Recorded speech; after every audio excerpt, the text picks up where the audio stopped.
gypsies.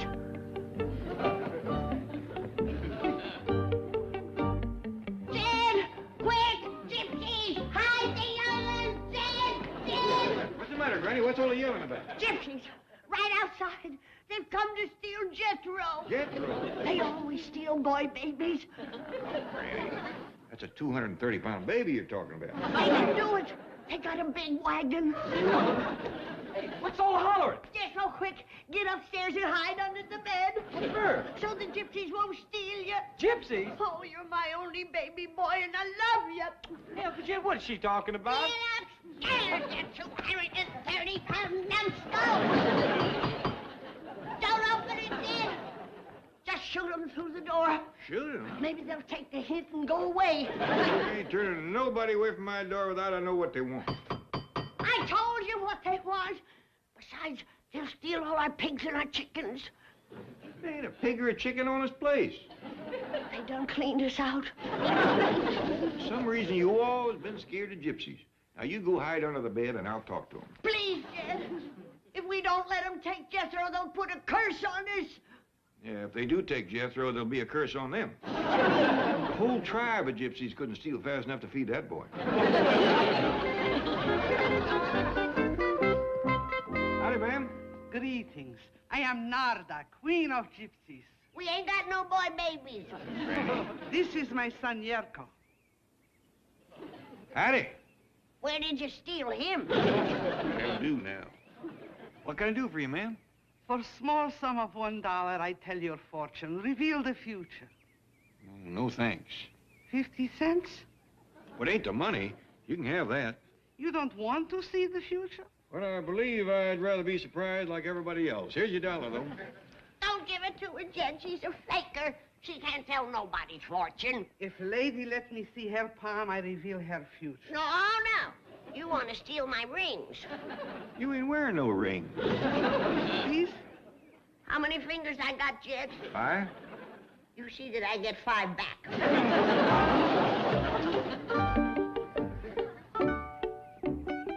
Nice-looking team of horses. Thank you. Where'd you steal them? Really, hush that kind of talk. You can't tell me nothing about myself. You don't even know who I am. I see flower, flower of meadow, white petals and golden heart. Daisy. Does this mean anything to you? Not a thing. Not a thing. Why, Granny, that's your name. Daisy. Oh, yeah. I forgot. Can you tell Granny where she was born? I see a 10 and a C. Does this mean anything to you? Not a thing. I knowed you was a faker. Granny, you was born in Tennessee. Stop telling her everything. What else do you see? I see you leaving hills. I see old truck. On truck, I see old bench.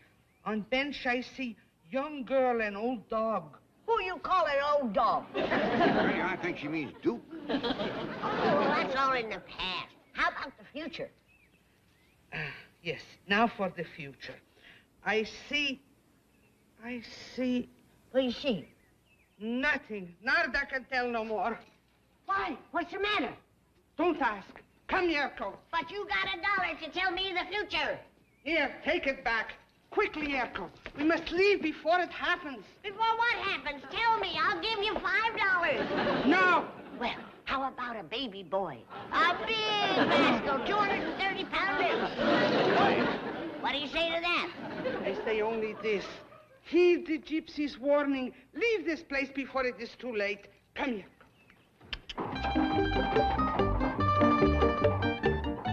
Did you hear what she said? Yeah, I sure am glad you're too smart to believe in that nonsense. Who does she think she's trying to scare? Faker! Baby stealer!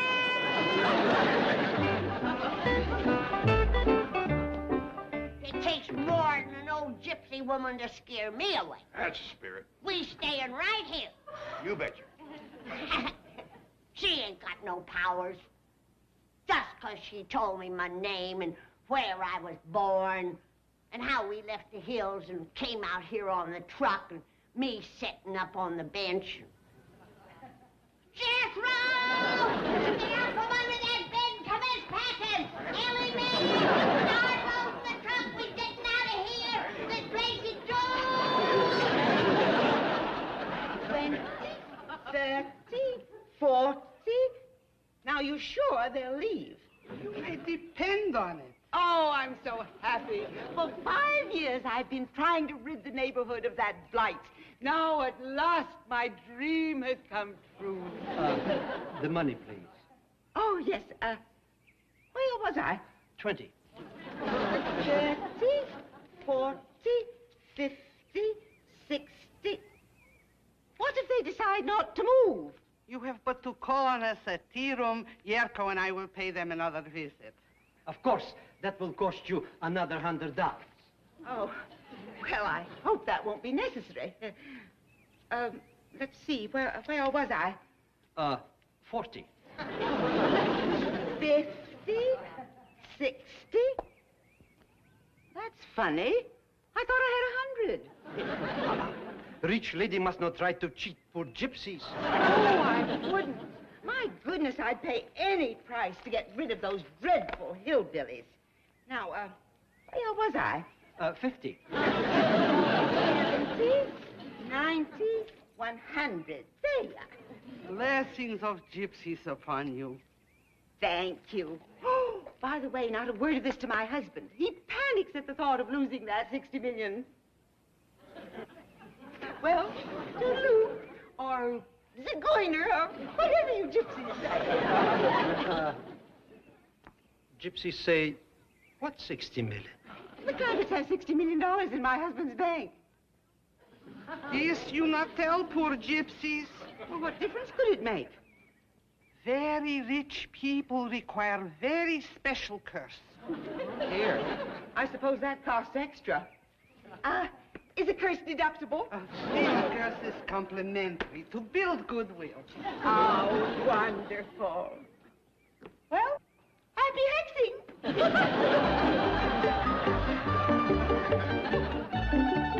Mother, she must have had another $40. Granny must have 15 million. Yes, but how do we get it? Very simple, my son. I will read her palm again. I will see a dark, handsome man. He will marry her. Marry Granny? A dark, handsome man? So you're not handsome. Me? No, wait a minute, Mother, listen. Mother,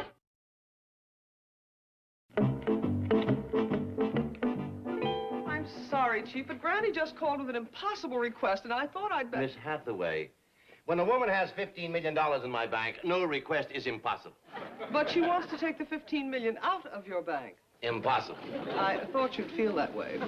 She'd like it in gunny sacks out in front so she can pick it up on her way back to the hills. Again, she's going home. Oh, what is it this time? Well, it seems a couple of gypsies told her there was a curse on the mansion. Oh, only a nut would believe gypsies.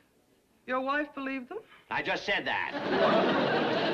Well, what 2 gypsies can do, 2 more gypsies can undo. Oh, Chief, where are you going to find 2 more gypsies in Beverly Hills?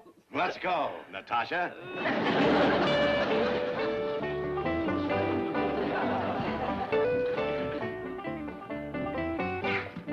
Back upstairs for another load, young'uns.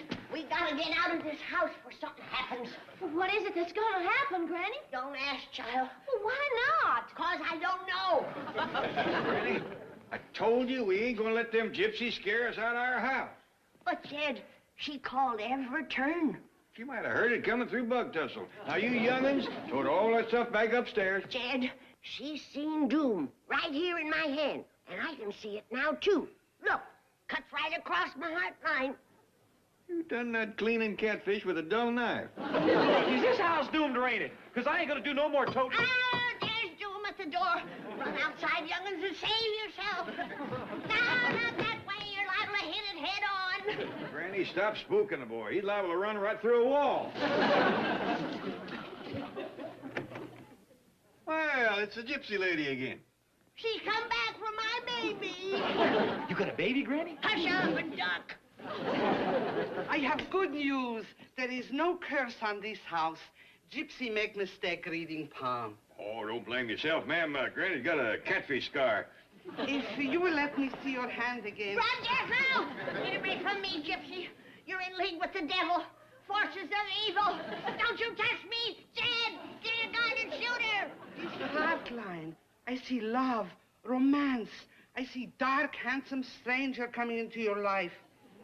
You do? Who is he? Where's he from and when's he coming?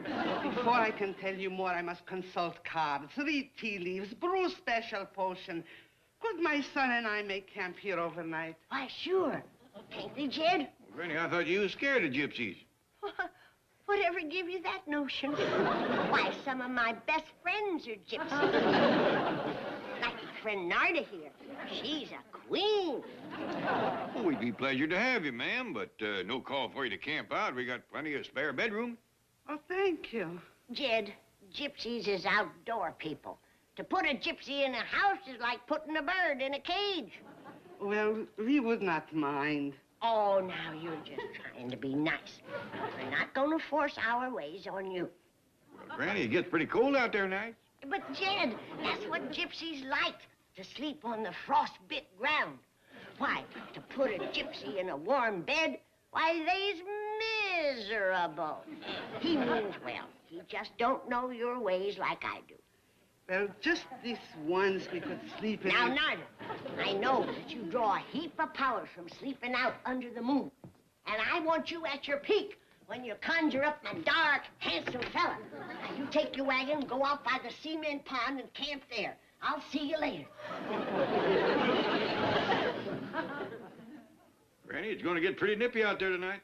Jed, you don't know these people like I do. A frostbit gypsy is a happy gypsy. Drive around back and make camp for the night. Make camp?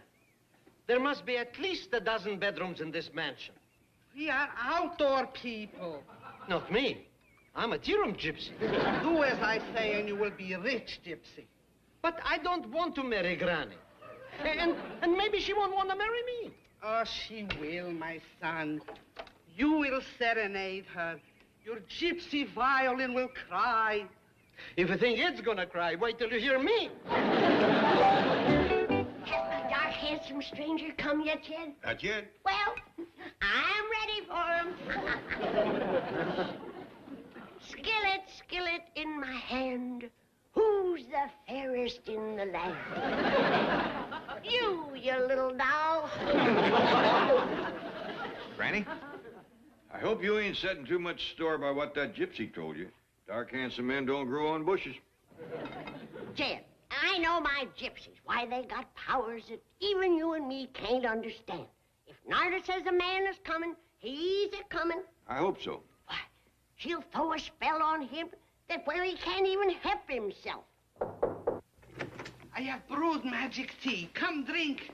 Hot diggity-dog. There. Now, where's my fella? I find him in tea leaves. You should have told me. I swallowed half of him. It's all right. I see him. What does he look like? Very dark, very handsome, has mustache. He comes on wings of song. Any moment now... I'm not reckon I can't hear what the gypsy's saying. Oh, it's you, Jerko. Yerko. Sorry I yelled at you. Go ahead and play. I like fiddle music. Very good for romance. Nothing better.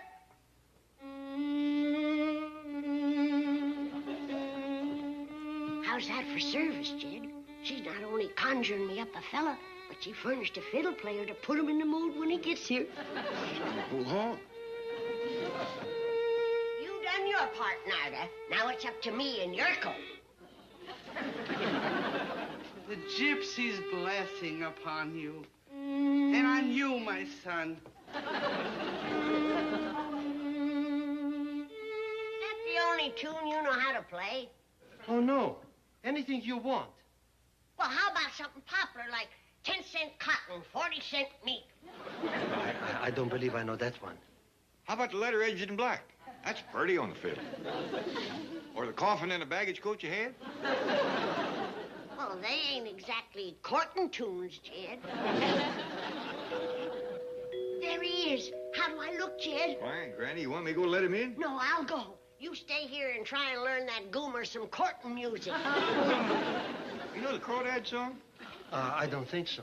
Well, you'll catch on in a hurry. It goes like this. You get a line and I'll get a pole, honey. You get a line and I'll get a pole, babe. You get a line and I'll get a pole. We'll go down to the Crawdad hole. Honey, baby, mine. Now you get it.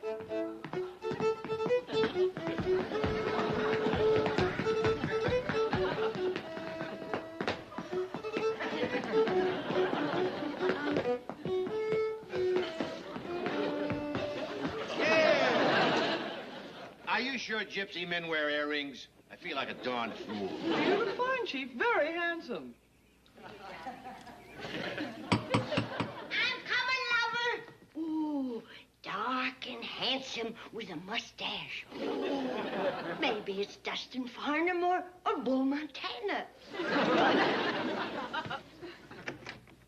It's a gypsy. Yes, I am Zarko, king of gypsy. I'm sorry. Spell or no spell, I can't marry you. Have I? I'm too old for an outdoor honeymoon. A frostbitten granny is a miserable granny.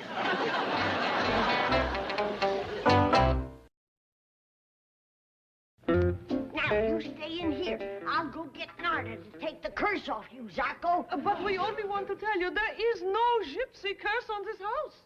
The heck there ain't. The place is crawling with gypsies. There are others. Others! You can't swing a cat without hitting a gypsy. Wait, I'll go with you. No. You stay here.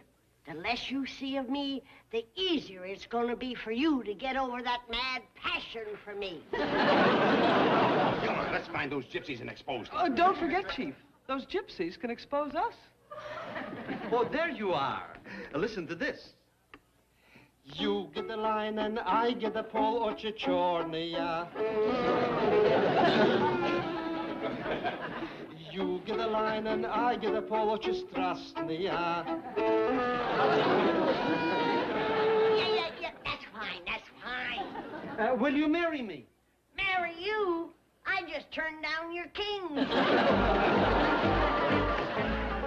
Jet, the gypsy woman just looked into my future. Mine, too. Yeah, I'm gonna meet a dark, handsome stranger. Me, too. Come on, Ellie. Narda! Hold on, youngins. Let's see how Granny made out first. Well, Granny, your fella show up? Yeah. In fact, there's two fellas wanting to marry me. Well, looks like Narda delivers the goods. Yeah. She's long on volume, but a mite short on variety. What you mean? They's both gypsies. And here's that's all she can conjure. You hear that, youngin? I don't care. Gypsy gals is pretty. And gypsy fellas is handsome. Come on, Ellie. Gypsy living is all right for young'uns, but not for me. Betwixt the froze ground and them stole, squalling babies, I never would get any sleep. Narda! Yerko, my son, where are you going? Back to the tea room. These people are Meshuggah. $60 million, they can be Meshuggah. But I proposed to Granny, and she turned me down. There are 3 others in the family. Between us, we will unload a dark, handsome stranger on one of them.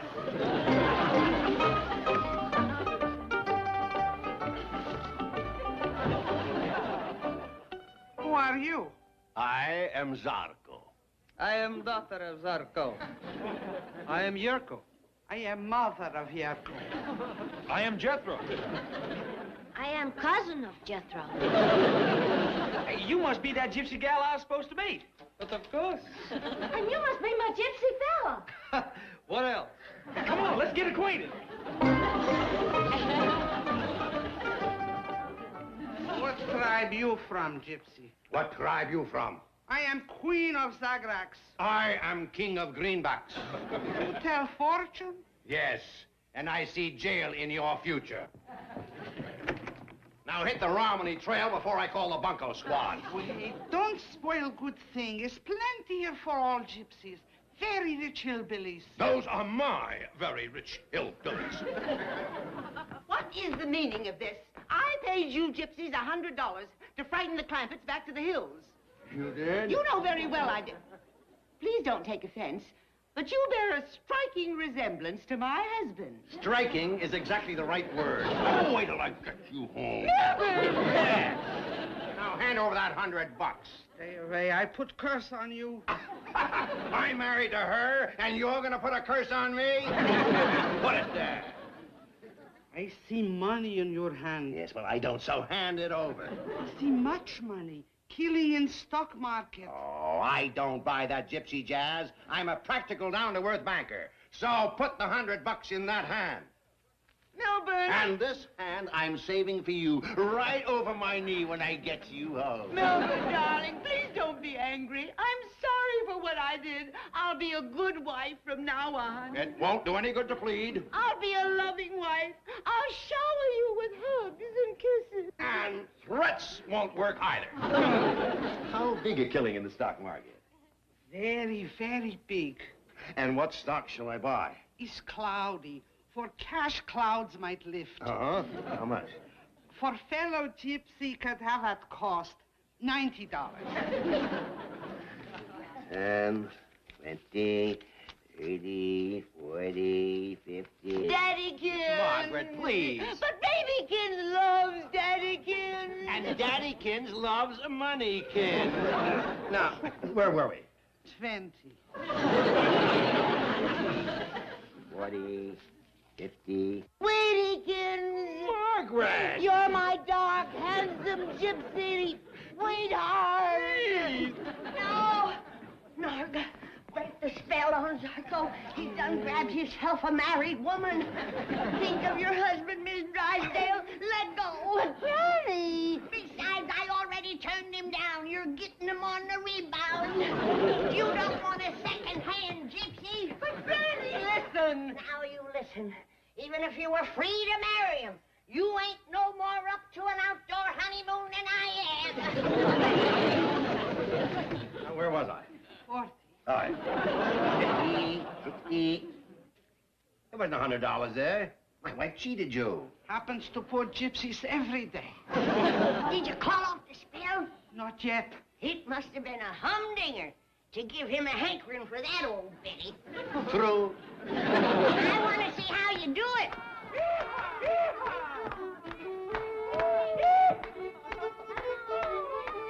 What's going on in there?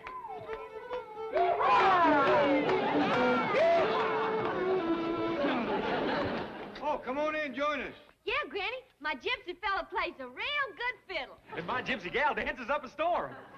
Did you square dance, Gypsy? No. Oh, my father, Jog, he do big hot-foot Hungarian hold-down. Well, let's go. And remember, the spell is still on you. Just dancing, no sparking. Here goes.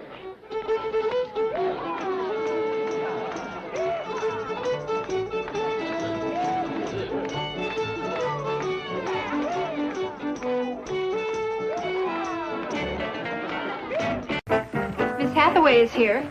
About time. You sent for me, Chief? Well, I did. Where have you been? It's my day off. Day off. I don't give days off to... What is that? This happens to be the official uniform of the Biddle Bird Watchers, Beverly Hills Nest, of which I am flockmaster. Well, fly home and change. You're taking me up to the Clampetts to get these income tax returns signed. But, Chief, 1 year ago you promised me the day off. Our esteemed founder, Professor P. Casper Biddle, is coming to town. Go forget it. I need you at the Clampetts in case he asks me tax questions I can't answer. But, Chief, the professor is leading us to the nesting place of the yellow-bellied sapsucker. Not until I lead you to the nesting place of the stubble-cheeked taxpayer. Now, come on. We'll stop by your place and you can change clothes. I am sorry, Chief. I've worked weekends, holidays, and nights so that I might have Biddle day off. And as flockmaster of the Beverly Hills Nest, it is my duty and privilege to meet the professor upon his arrival. Well, call him. Tell him to take a taxi. Our only contact is by carrier pigeon, and the last one has been dispatched. Carrier pigeon. Yes, the professor is hiking in from the Tehachapies. I'm to meet him at the foot of the Big Saugus Wash in exactly 22 minutes. All right, we'll pick him up on the way to the Clampetts. But Chief, our bird-watching expedition. You'll be out of there in plenty of time to look for your freckle-faced woodpecker or whatever it is. Yellow-bellied sapsucker. All right, all right. Come on, Pop. You get the first taste. So you made some donuts, huh? Yes, sir. All by myself. There they is. Well, that's what you call a real man-sized donut. Made especially for you and Jethro. Yeah, ain't that dandy? Why don't you go find Jethro so he can enjoy these with me? All right.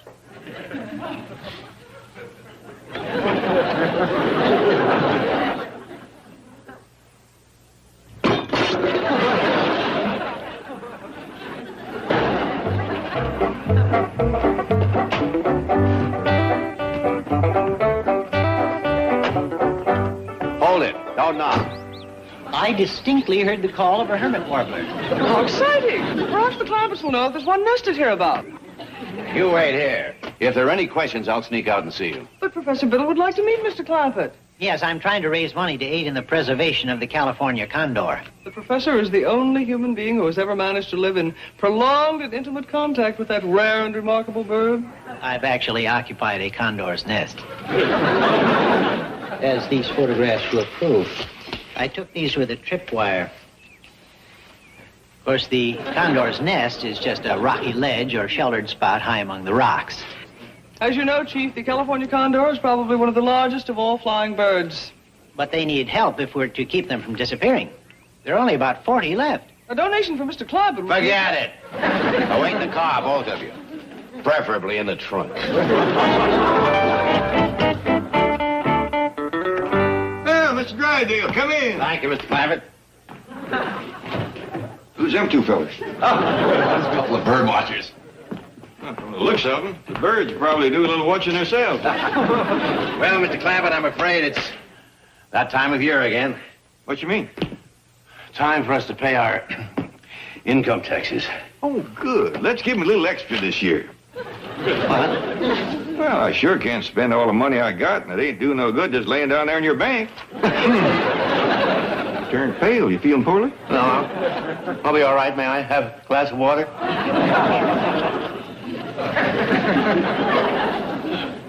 Well, howdy there. Ellie Mae, hello.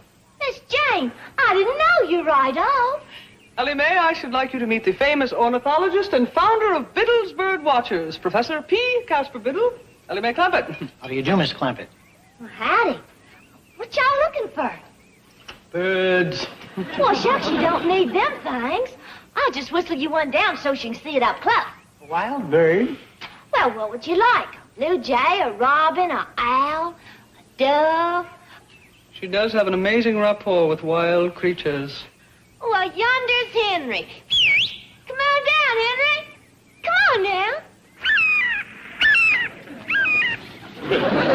Remarkable. She has tamed a Cyanocetus stellari. Well, this is a blue jay. Same thing, Ellie. He's a member of the Corvidae family. No, ma'am, he's a Clampett. See you later, Henry.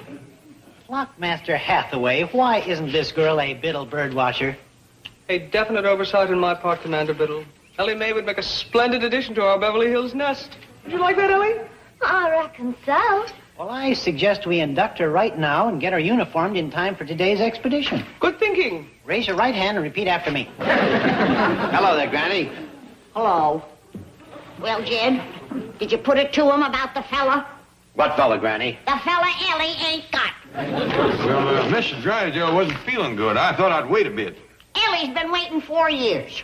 If you can't come up with a new one, bring back one of the old ones. Like that big, handsome movie star, Dash Rip Rock. Yeah, what happened there? Ellie liked him a heap. And he liked Ellie. Well, then why don't he come around no more? Get after him, twist his arm a bit. I'll do just that. Well, now, hold on. I wouldn't want you pushing Mr. Rip Rock at Ellie. Oh, Granny, look at the fella right at his leg. Hello, I am P. Casper Biddle. Howdy. Howdy. We's going bird watching in Griffith Park. Yes, we're going to look for the nesting place of the yellow-bellied sapsucker. I reckon it wouldn't hurt to push Mr. Rip Rock a little.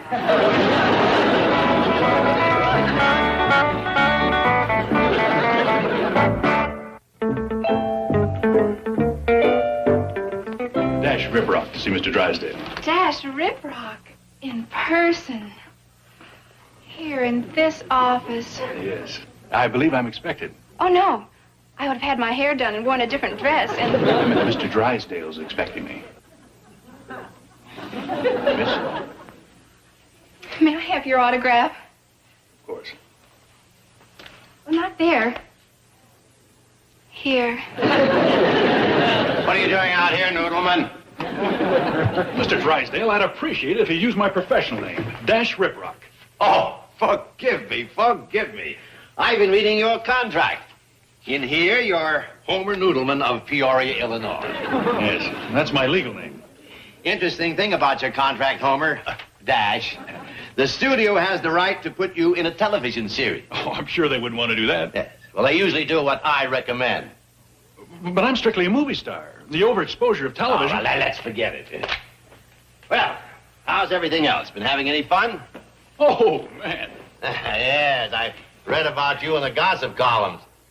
Must have 5 or 6 girls, eh? Oh, don't believe everything you read in the newspaper. More like 15 or 20. Tell me, Dash, whatever happened with you and Ellie Mae Clampett? Who? The little hillbilly girl. Oh, yeah, Ellie Mae. Nice girl. Real sweet. Beautiful, too. Then why don't you date her anymore? Oh, no, not me. Those people play with guns. What? I brought her home one night. Granny was waiting up for us with a double-barreled shotgun across her lap. Well, you shouldn't have kept her out so late. It was 8:30. Dash, just do me a favor and start dating Ellie again, eh? No, thank you. The code of the hills is not for me. Yeah, well, you won't have time for dating anyway once you start your new television series, Crabman. You'll cash in on the craze for comic strip heroes. You'll wear a crab outfit with these big claws. Drive a crabmobile. Mr. Drysdale? Yes, Homer? Can I use your phone? I'd like to call Mr. Clampett, ask permission to see his daughter. Good boy, Dad. Oh, Professor, Miss Jane says her and Ellie will be out directly. Thank you. What was that? Nothing, I just busted a donut. Donut? What you looking at? Well, I'm trying to find a stellar eye in that dying elm tree. Oh, that ain't what's killing it. That's last week's cupcakes. Cupcakes? Sit down, Professor. Tell me all about yourself. There's something alive in that sack? Just some cookies. Where are you from, Professor? Well, at present, I'm living in a little shack up in the mountains. You ain't got the look of a mountain man. Well, no, it's not my native habitat. I'm just living there to be near my friends, the condors. They live in the mountains, do they? Oh, yes, that's the only place they're happy. I know just how they feel. Are you familiar with the California condors? No, but that name rings a bell. You know any other condors?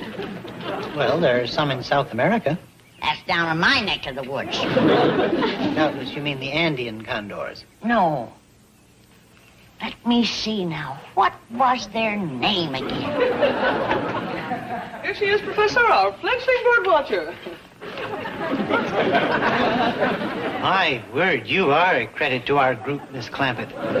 Thank you. We'd best hurry, Commander Biddle. We rendezvous with the others at 1400 hours. Oh, yes, so we do. Goodbye, Granny. Bye-bye. Granny? Granny, I can't find them cookies I baked yesterday. You can't? No, and I wanted to take them with me.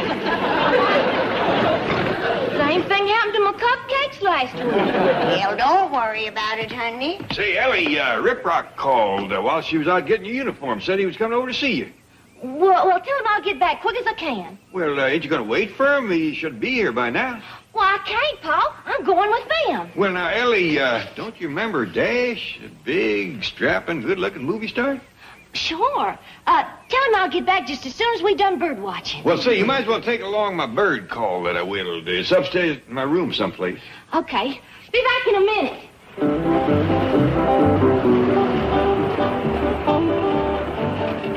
Say, now, there's who you ought to take bird watching.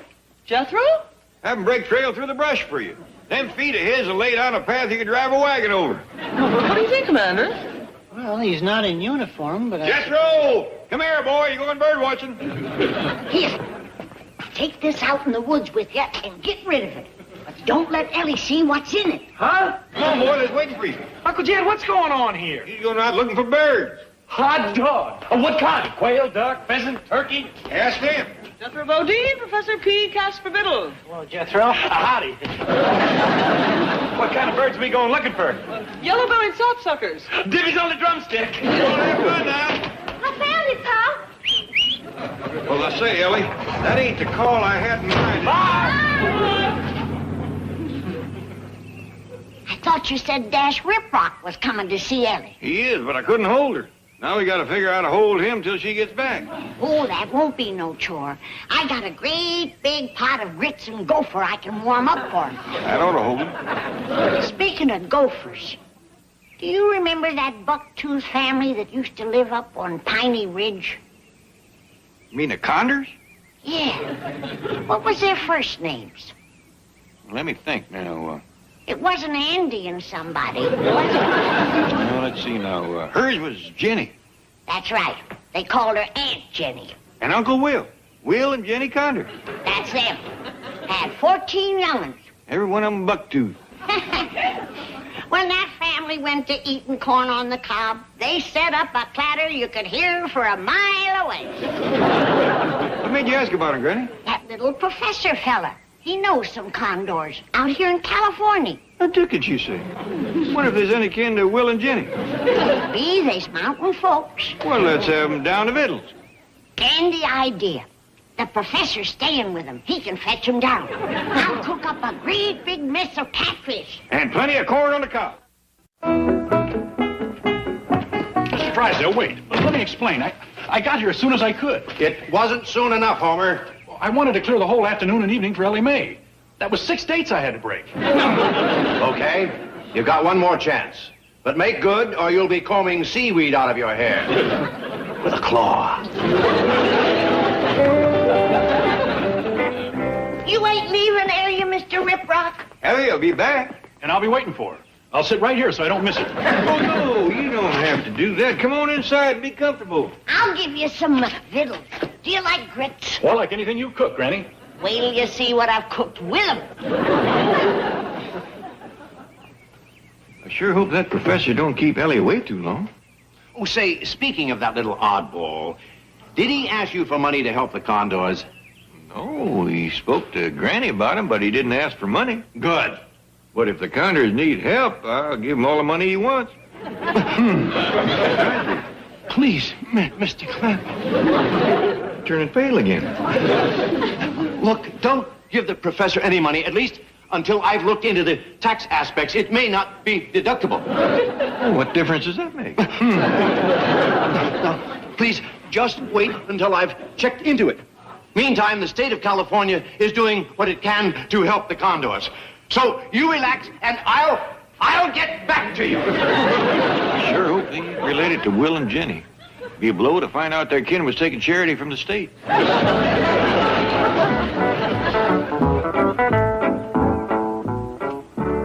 This might take a bit to warm up. Well, that's all right. I'd offer you one of Ellie's cookies, but they's all gone. I tell you, when that girl bakes something, it don't stay around no time at all. She must be pretty good.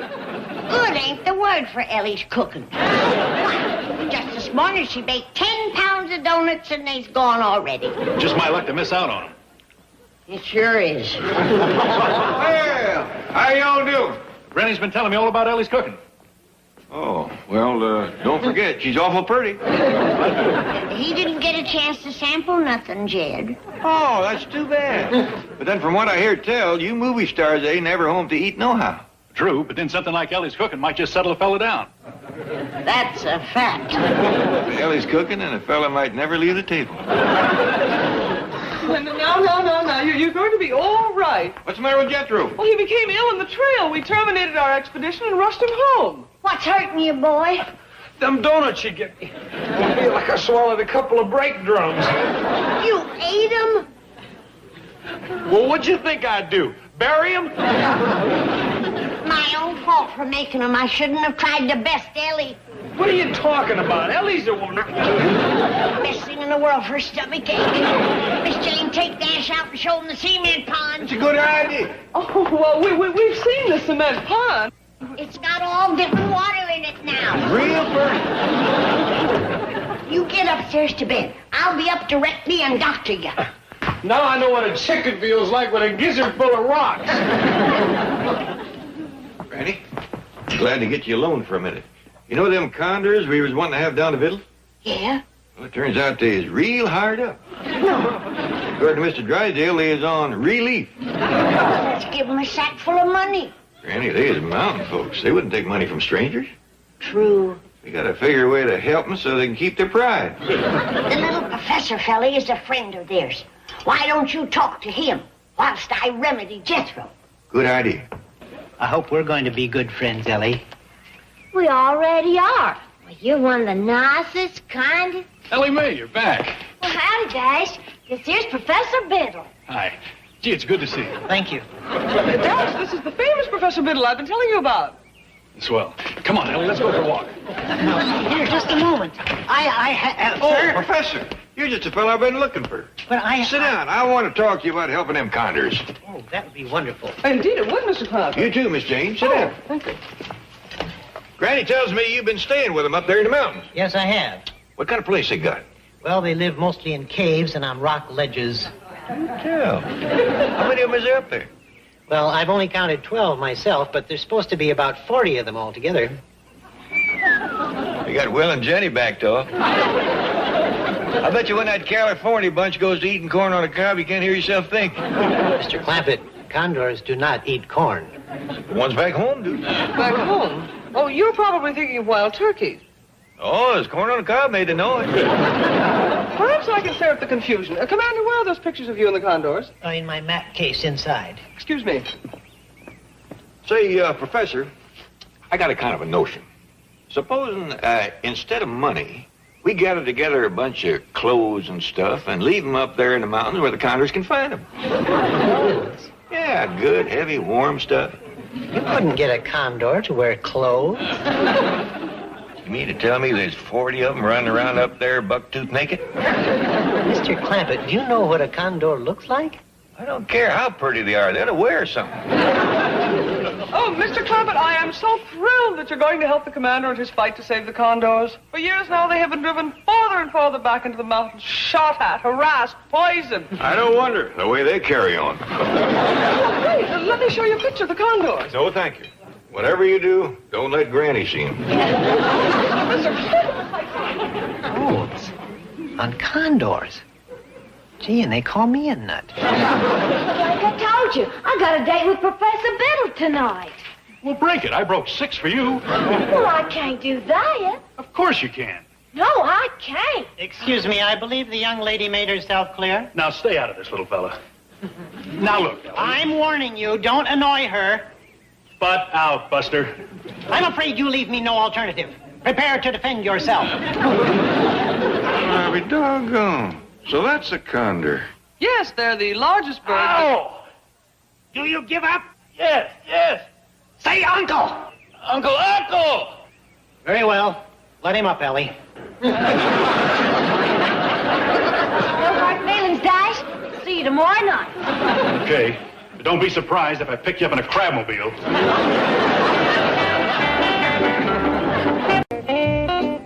I told Jethro to do that. I know you did, Granny, but he... Cut me a hickory stick. I'll learn him to shirk his chores. Granny, he done all the other work you give him. Then I'll give him some more. Where is he? Well, he was feeling kind of restless, so he took a little trip into town. Well, when he gets back, he's going to take a little trip to the woodshed. Now, Granny, it ain't that bad. If a little drive down to the drugstore will get the birds out of his britches, what's the harm? Because he's turning into a drugstore dude, that's the harm. Laid in bed till 6 o'clock this morning. I don't hardly think that makes him a drugstore dude. Hanging around the drugstore does. What's he want there anyway? Well, just between us, I think he's hoping to meet up with some members of the opposite sex. Jethro, he don't even know what sex he's opposite. Now, Granny, a boy has got to do a certain amount of girl watching. Once he gets it out of his system, he's ready to come back and pitch in. Who's that? I don't know, but he sure is in an awful hurry. It's Jethro. Ain't she a beauty? Wait till the girls see me driving around in this. Where'd you get it? I got it at what you call a used car lot. Salesman says it's a real girl trap. What'd you do with the truck? I traded it for this. What? You traded your ma's fine big truck for this little squash-down thing? Uncle Jed, this here is a $7,000 imported sports car. How much they give you to boot? They didn't give me nothing. I owe them $7,000. With the truck? Well, heck no, I forgot. With the truck, I owe them $7,025. Jethro, you take this thing back where you got it and fetch home the truck. Oh, Uncle Jed, girls don't go for that truck.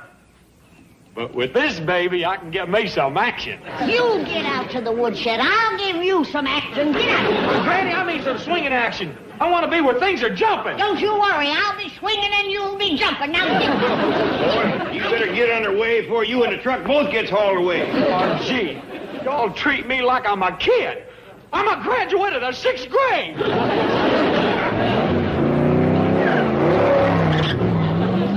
Here's what too much education has done. Captain City living. Now, Granny. What he needs is work. Work and more work. Chores from sunup till sundown. That'll keep his mind off the girls.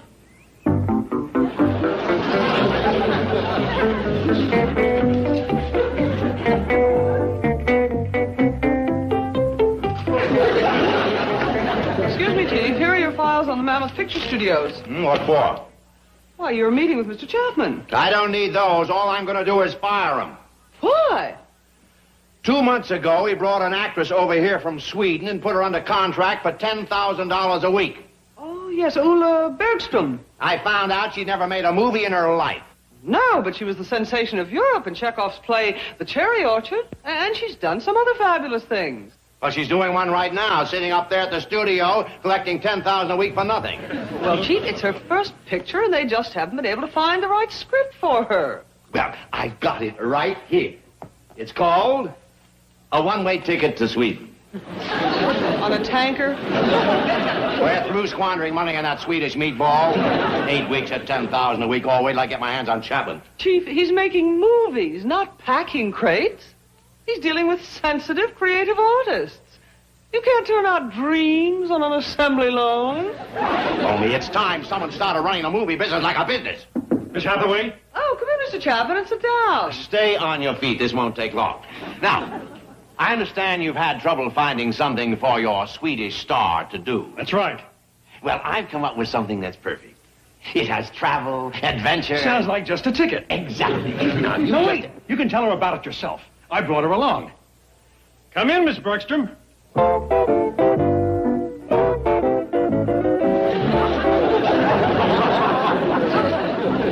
Ulla Bergstrom, Miss Hathaway. How do you do? And here's the real boss of the studio, our banker, Mr. Milburn Drysdale. Mr. Drysdale, it's a great pleasure. I've heard such wonderful things about you. Mr. Drysdale has an idea for you. You have? Forget it. It's terrible. But don't you worry. We'll have something just right for you, no matter how long it takes. Mr. Chapman is about ready to send me back to Sweden. What? 8 weeks at $10,000 a week. Larry, we're making movies, not packing crates. We're dealing with sensitive, creative artists. You can't turn our dreams on an assembly line. That was beautiful. It just happens to be the way I feel. Now get busy and find something worthy of her talent. There's a part I'd love to play, but Mr. Chapman does not think I should attempt it. Oh, why not? Well, it's a part of a poor sharecropper's daughter. She'd have to talk with a backwoods accent. I can do it. I know I can. Oh, it's a real challenge. Please give me the chance. What's the problem, Chapman? I speak to you alone. Excuse us for a moment. Make that half a moment. Mr. Drysdale, she's from the European School of Realism. She wants to go to the backwoods to learn the authentic accent and mannerisms before we start the picture. So that could take another 3 months. And at $10,000 a week, think it over. Chief, I couldn't help it over here. May I offer a possible solution? There isn't any. But there is. Miss Bergstrom could stay with the Clampetts and learn the backwoods accent and mannerisms while she's filming the picture. Yeah. Remind me to talk to you later about a raise. Well, I've solved the problem. You have? Yes, I figured out a way you can play the part without delaying the picture one day. Oh. You're a genius. Oh, no, I'm not. Oh, yes, you are. No, I'm not. But you are. No. Milburn, you really are. Let her talk me into it.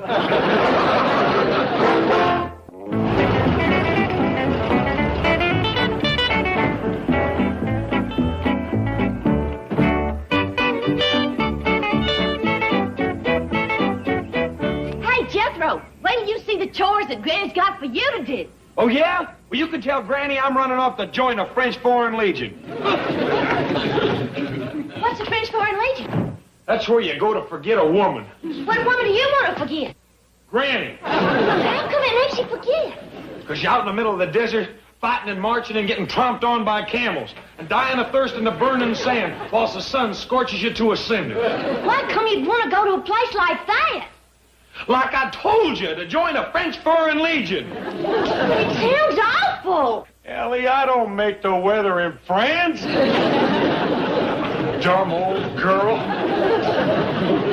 Ellie, was that Jethro we heard? Well, yes, sir, Paul. Where is he? I got some chores wrote down for him. Well, he says he ain't gonna do no more chores, Granny. Says he's running off. What?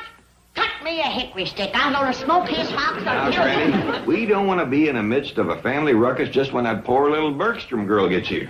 Well, is she just awful poor, Paul? Well, I kind of figure she must be, Ellie. Otherwise, Mr. Drysdale wouldn't ask us to put her up. I wonder why he ain't putting her up at his place. Well, probably because we've been through just what she's facing, being strangers in Beverly Hills. And that's a miserable feeling. Even worse for her. She's from a foreign nation. A place called Sweden.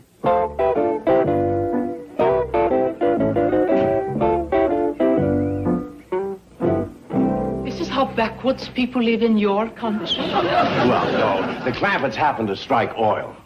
But they haven't lost the speech and mannerisms of the hills. And here I can learn to play the part of a sharecropper's daughter. Yes, all you have to do is watch Ellie Mae. Mr. Drysdale, how long do you think I'll be staying here? Just long enough to pick up their way of speaking. Did you bring your tape recorder? It's in my... Hey, doggy. This must be the little Bergstrom girl. I wouldn't call her little, but she's pretty as a mess of hog jowls. Welcome as a new catalog. Miss Ula Bergstrom. This is Granny and Mr. Clampett. Howdy. Oh, and Ellie Mae. Oh, howdy. My, you sure are a tall drink of water. Where's Jethro? Oh, he's packing up to run away from home. Here's Elmer. You can have him while she's here. Come in. I got a mess of grits and sow belly on the stove. Mr. Drysdale, I've decided to think this over some more. Wait, you want the part, don't you? You know I do, but... Don't worry. You'll love the Clampetts. They're wonderful people. You can trust me. I'm a genius.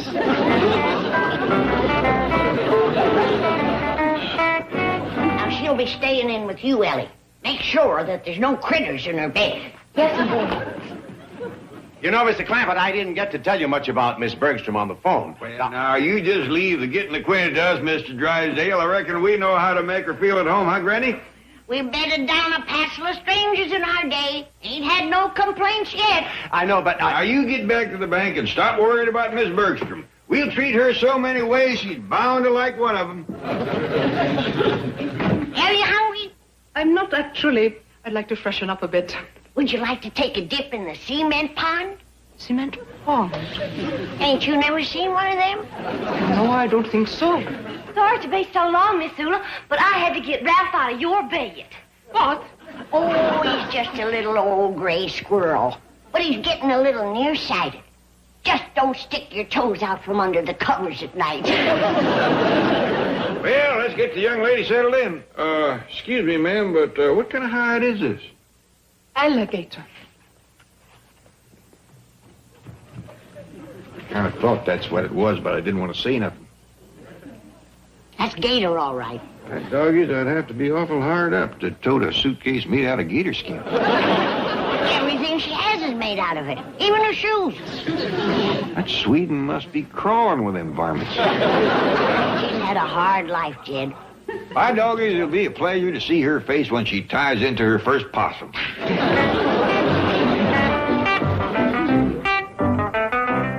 Uncle Jed, I'm running away from home.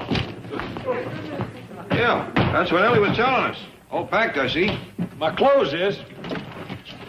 Now I'm gonna pack me some lunch. Paul, we's going swimming in the cement pond. Fine, Ellie. Oh, say goodbye to your cousin before he runs off. Goodbye, cousin. See you when you get back. I ain't coming back. This is goodbye forever. Okay. Bye forever. Come on, Ella. Coming, Ellie.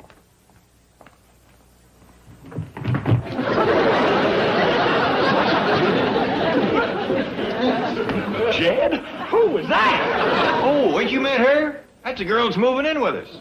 Moving in? That's right. Here? That's right. In this house? Yeah! What's all this nonsense about you running away from home? Not me, Granny. No, ma'am. No, never. Well, that's better. Now you want to get out to the cement pond and saw me some firewood? Yes, ma'am, that's what I want to do. Right now, I sure do. You bet. Yes. See that, Jed? One look at this hickory persuader, and he changed his mind. All he needed was one good look.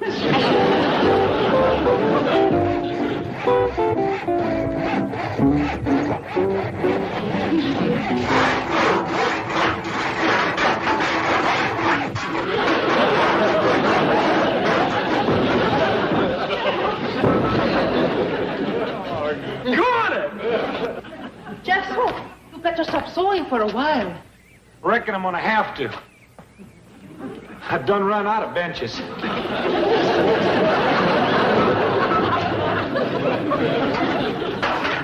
I run out of saws, too.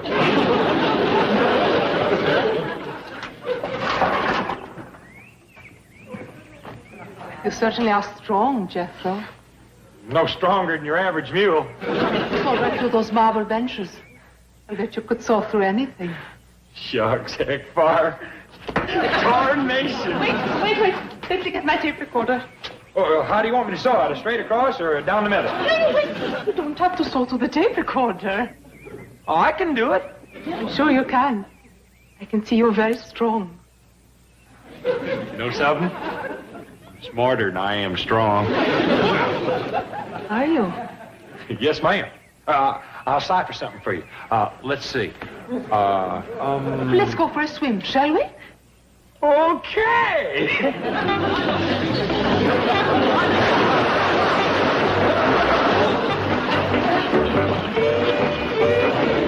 Hold it! I'll cipher for you while I'm swimming.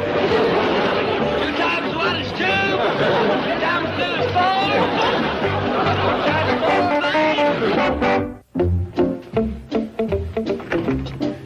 Well, did you have a good swim? Well, just laughing, Paul. How about you, Miss Ula? Just laughing. Good. Did Jethro saw up all the wood I told him to? Wore out 3 saws. Now he's fixing all the marble benches. Didn't even have to tell him to do that. Come on, Ula. Well, just a minute, Ellie. Granny and me want to have a little talk with Miss Ula. She'll be along directly. Well, yes, sir, Paul. See you in a bit, Ula. Well, sit down. Would you like a cup of coffee? Thank you. Well, tell me, Miss Ula, how long you been in this country? 2 months. What you been doing all that time? Not a thing. Just sitting around. And I'm so anxious to go to work. What kind of work do you want to do, honey? Act in the movies. You want to be a movie star? Well, I hope to be. That's why I came to Hollywood. Uh-huh. Well, you ever acted in the movies before? Not yet, but I know I can do it. What did you do before you left Sweden? I was working in the cherry orchard in Stockholm. Cherry orchard, huh? I was in it for 18 months. Well, you must have been pretty good. You ever think of doing that over here? Oh, please. It seems like I spent my life in the cherry orchard. Before Stockholm, I went from one end of Europe to the other doing the same thing. Of course, when you're good at something. No, thank you. I came here to be in the movies, and with your help, I know I can do it. Well, we'll do everything we can. Of course, it's a big jump from cherry orchard to movie studio. I see it as a challenge. I'm going to show Hollywood that a Swedish girl can be a sharecropper's daughter and make good.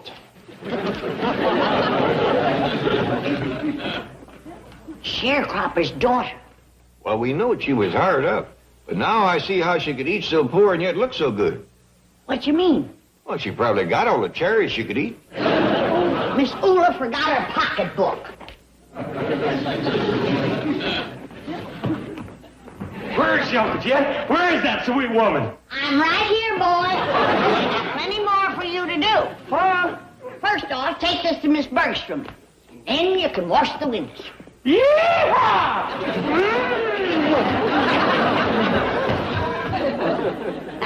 You see how happy and contented he is when he has lots of chores to do? I never seen him so happy to wash the windows. And after that, I'm going to have him sharpen all of my kitchen knives.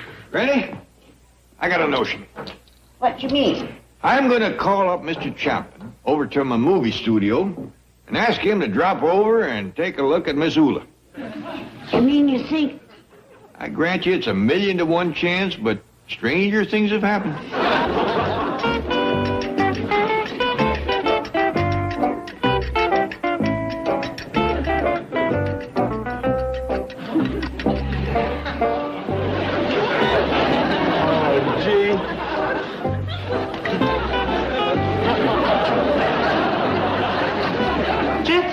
Yes, ma'am? Oh, yes, ma'am. Would you do me a favor? Oh, anything, Miss Ula, anything. I'd climb the highest river or swim the deepest mountain. All I want you to do is help me with this movie script. Well, yeah, what do you want me to do? Produce it or direct it? No. I just want you to read this line for me. It's right here. Okay. I have got a powerful hankering for you, mister. Can't you read? Yes. Now say the line without reading it. Okay.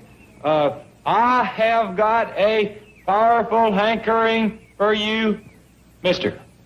Just a moment. Let me get my tape recorder. He's had time to sharpen 24 knives and a barn full of tools by now. I have got a powerful hankering for you, mister. Say it again. I got a powerful hankering for you, mister. I told Jed that boy didn't know what sex he was opposite. Hey,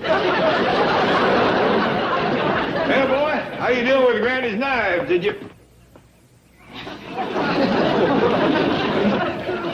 Uh-oh. Looks like you wasn't paying attention. Oh, yes, I was. I never took my eyes off of her. Well, I can't say as I blame you. But you better get down to the hardware store, quick. Oh, yes, sir.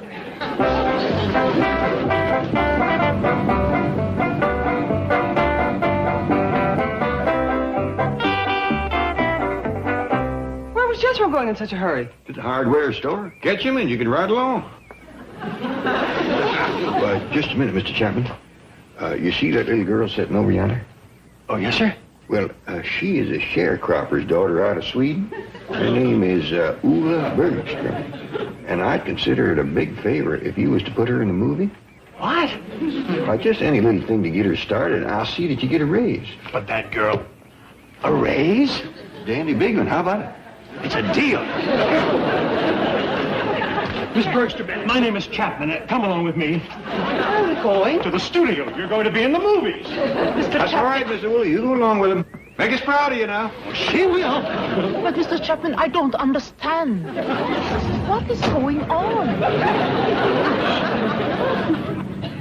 Jed, where's Miss Ula going? She's going to the studio to be in movies.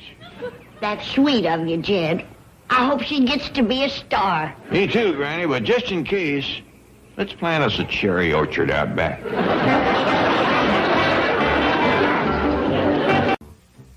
You know, Ellie, I'm glad company is coming. We don't get much chance to use this fancy eating room. No, Jethro and Paul uses most of to play what you call pool. I don't see much sport in it myself. Well, What can you expect from a game that you play on the dining room table? You reckon I ought to set 8 places? Is it for sure Miss Flat and Miss Scruggs is a-coming? Well, we know that Lester's bringing his wife, but we don't know for sure about Earl. But you better set a place for Louise, just in case. Yes, ma'am. Whereabouts you want Jethro's plate? Put him up at the end yonder there. When he goes to eating, I don't want the company in bruising range of his elbows. How's it going, girl? Jed, why ain't you on your way to the airport? You're going to be late picking up Lester and Earl. Well, according to Jethro, we got plenty of time. He says he's got a new way to get there.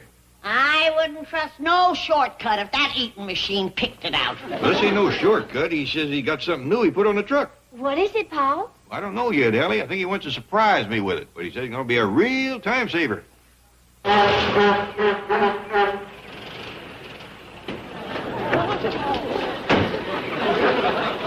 This here's a surprise I've been working on. Looks kind of like a windmill. I call it my traffic jam jumper. Hop in, I'll show you how it works. Well, now, boy, we don't want to be late meeting Lester and Earl's plane. That's where this rascal's gonna come in handy.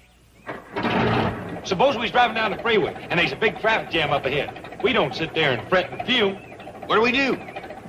Throw this out of gear, throw this into gear, give this a yank. Here we go.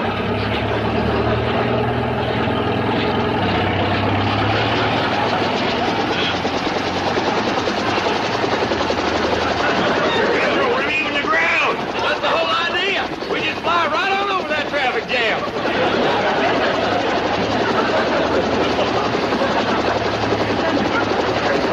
He's up in the air, all right, but how do we move ahead? Guess I forgot to figure that out. Did you figure out how we get down? Oh, yeah, that's easy. Just shut off the engine.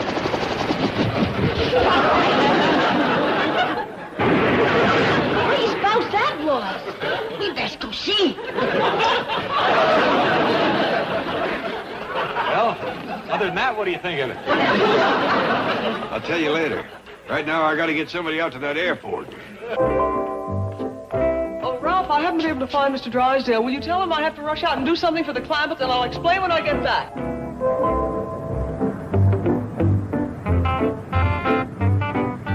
I hope it isn't too breezy back there, Mrs. Flatt. Oh, no. I was all prepared to ride in the Clampetts' truck. This is a pleasant surprise. Yeah, mighty nice of you, too, Miss Hathaway. Yes, ma'am. We sure do appreciate it. My pleasure. I'm a great fan of your music.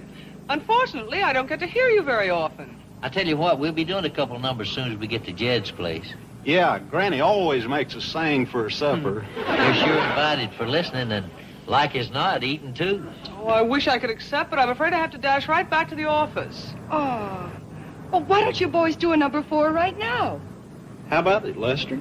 Oh, that would be an imposition. I couldn't ask you to perform in an open car. We played in worse places. And for smaller audiences.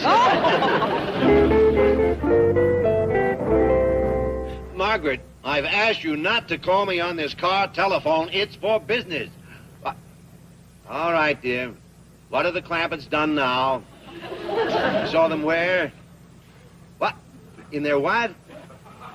Margaret, trucks do not fly. All right, dear, go back to your bridge club. I'll do something about it. I'll get her a new psychiatrist. Talk about obsessions. Now she thinks those hillbillies hover in the air. Oh. Get me Crestview 67399. How about you girls joining in? Well, I'm game if you are. Lester doesn't think I'm much of a singer. Now, Gladys, I never said that. Well, why don't you let me go out on the road with you and perform then? Well, darling, that's because you don't sing her kind of song. If you let me sing my kind of... Here we go. Everybody in the same key now. Little Brown Jug. You and me, little brown jug, I love thee. You and me, little brown jug, I love thee. What do you mean Miss Hathaway isn't there? I left her in charge. Well, ring her office again. Well, ring the secretarial pool. Ring... Isn't that Miss Hathaway coming towards us? I believe it is, sir. Well, there's a couple of fellas in the car. And another girl. They're singing. She's out on a date while my bank goes to pot.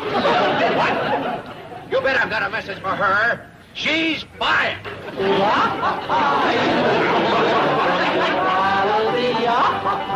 You and me, the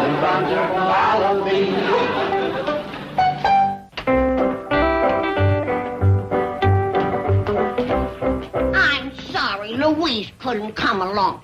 Oh, so was she, Granny, but one of us had to stay and look after things, and she volunteered. Well, it was nice of her to let you have the cooking lesson. Another cooking lesson? Didn't she show you my letter?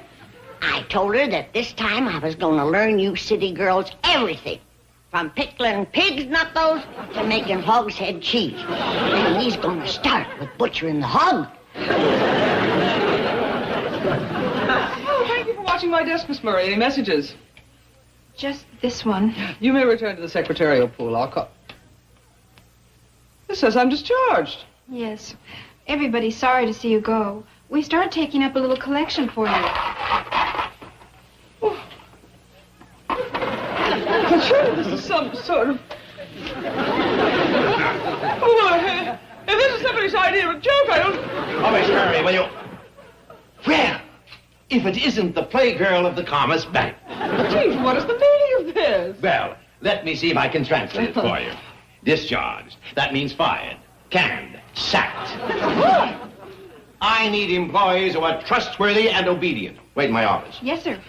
I don't need employees who skip out the minute my back is turned. Chief, if you're referring to my absence from the bank... I'm referring to you joyriding along Whittier Boulevard with that flashy blonde and those two Texas beer salesmen. You and me, a little brown jug. Oh, what a double life you lead. Trim, prim Miss Hathaway in the office. And the minute my back is turned, it's Happy New Year. Mr. Tyser, if I am to be turned out without a hearing? Without a hearing? Everybody along Whittier Boulevard gave you a hearing. You and those off-key butter and egg men. Before I leave, I think you should know that my passengers were Mr. and Mrs. Lester Flatt and Mr. Earl Scruggs. Dear friends of Mr. J.D. Clampetts, at whose request I picked them up at the airport. Goodbye. Come back to your desk. Can't you say it was a joke? I don't consider it a joke to be humiliated in the eyes of my fellow employees. Why, they even took up a contribution for me. Oh, really? Well, let's see. 53 cents. I tell you what, if you stay, I'll make it an even buck. Your generosity is overwhelming. But if this is my reward for 10 years of faithful service... No, thank you! No, wait! That's only the beginning. From now on, you don't have to work Sundays. And you can take a full 20 minutes for lunch every day. And no more working late. I promise you'll be out of here by 9 o'clock every night.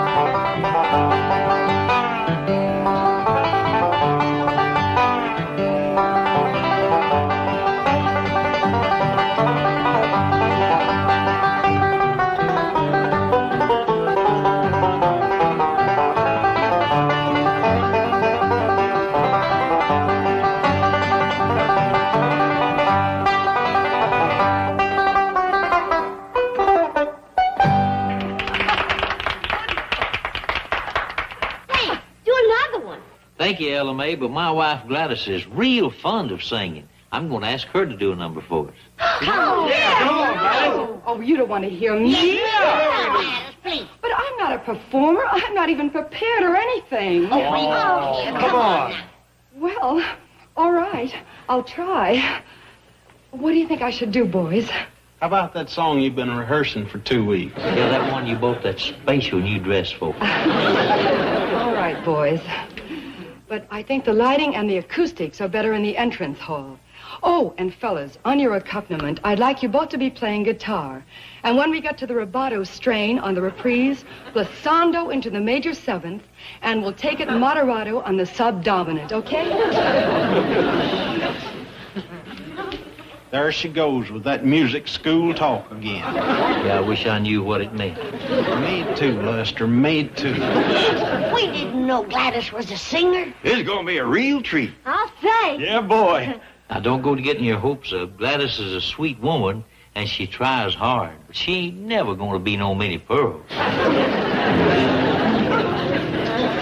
Nobody till somebody loves you. You're nobody till somebody cares. You may be king, you may possess the world and its gold, but gold won't bring you happiness when you're growing old. The world still is the same, we'll never change it. Just as sure as the stars shine above, you are nobody till somebody loves you. So find yourself somebody to love. Shall I fetch your truck around now, Granny? It's all fixed. All right. Now, you see what I mean, Jed? She's got a pleasant voice, but it just ain't got no power to it. She wants to go on the road with us and sing at fairs and such. Why, you'd never hear her over the livestock, Judge. Chickens cackling and pigs squealing would plumb drown her out. This is the prettiest dress I ever did see. Oh, thank you, Ellie. Take my advice, Gladys. Don't wash it in hot water no more. It's pretty near shrunk off you now. All right, Granny, I'll be careful. Well, you better change. This ain't no dress to wear walking around the stockyards. Stockyards? Jethro's going to drive us down to pick out the hog to butcher. Granny, I thought maybe once you heard me sing that you might want to forget about the cooking lessons. Oh, no, honey. Just 'cause you ain't a world beater at one thing don't mean you can't do another.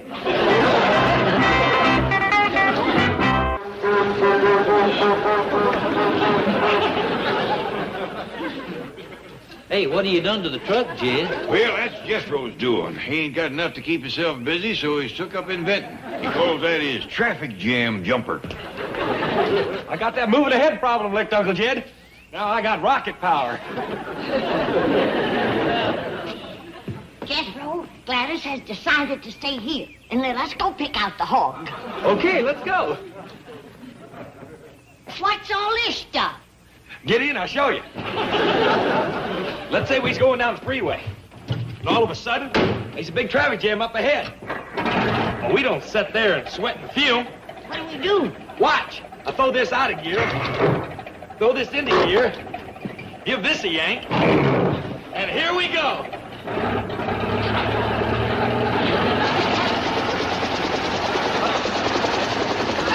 Hang on, Granny!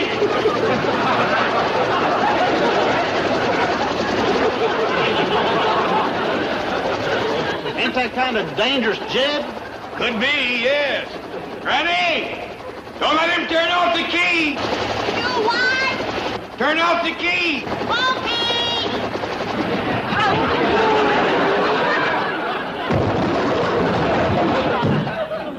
Like I said, the boy ain't got enough to keep himself busy. The next time you get me, next time you get me. Granny, where are those pone sticks I just baked? Oh, I put them out back to cool. Oh, how did they taste? I don't know, honey. They were too hot. Hot. Come on, Gladys. Let's get to the pig knuckles. Oh, Granny, do I have to? I love Lester, and I want to please him. But I'm just no good at making these country dishes. Well, I could learn you to cook a city dish, like beaver casserole. Beaver casserole? That's a city dish? Specialty of the house. in the hotel dining room and bug tussle. Well, actually, I don't want to take cooking lessons at all. What I want more than anything in life is to sing. You really got your heart set on it, ain't you? Yes, I have. I love it. All right. Take off your apron. Oh, thank you. I'll give you a singing lesson. Well, on second thought, every wife should know how to cook something for her husband.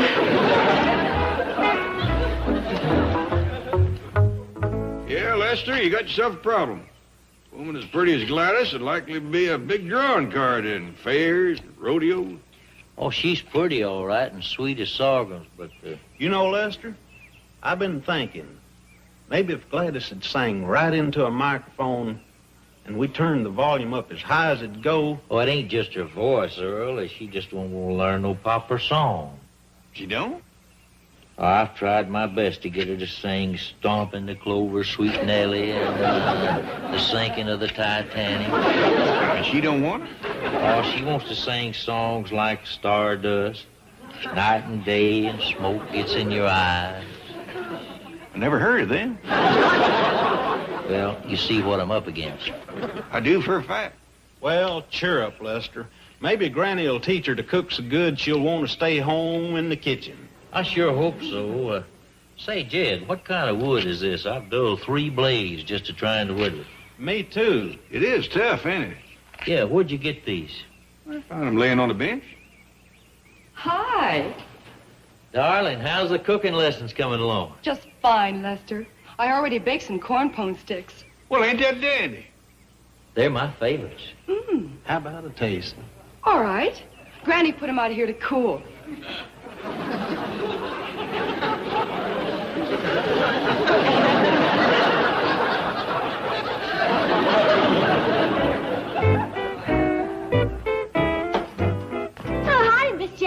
Say, Mr. Drysdale's been a-calling you from the bank. Let him call. Well, ain't you working there no more? I am happy to announce that I have terminated my affiliation with that penurious martinet. Oh, still at the bank, huh? Ellie, thanks to Mr. Flatt and Mr. Scruggs, I am about to become a balladeer, a troubadour, an interpreter of the true ethnic idiom. He got you a promotion, huh? That's funny. I can't find him. Have you seen anything of him? Not me. Have you, Earl? Me neither. I bet you the birds got him. And the squirrel. Oh, gee. It ain't safe to leave anything that good around outside. Too bad, Gladys. Don't you worry, Lester. I'll go right back and bake some just for you. Oh, Gladys, are you sure you wouldn't like to learn Stompin' the Clover, Sweet Nellie? Oh, no, Lester. That's not my kind of music. I like sophisticated songs. Well, then, how about the wreck of the old 97? Do it for her, fellas.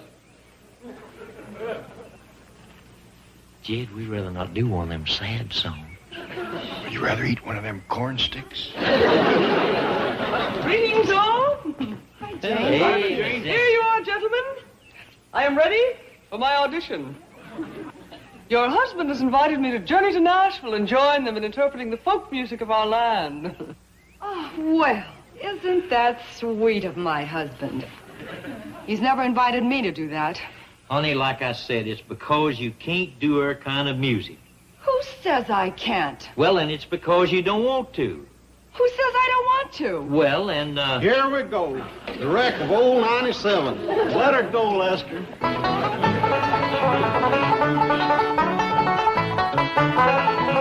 All they gave him was orders. Monroe, Virginia, Steve, you're way behind time. It's not 38, but it's old 97. You must put her in Spencer on time. Sing one, Miss Jane. He turned around and said to his fireman, a shovel in a little more coal. And when we cross this big wide mountain, you can watch all 97 a roll.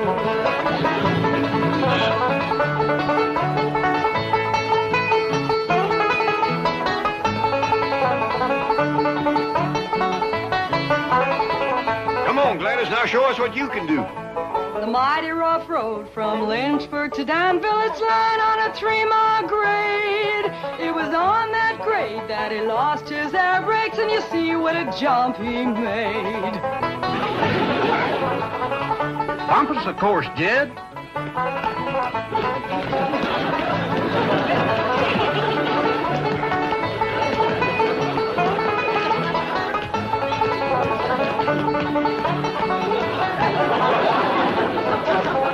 Going down grade, making 90 miles an hour, his whistle began to scream.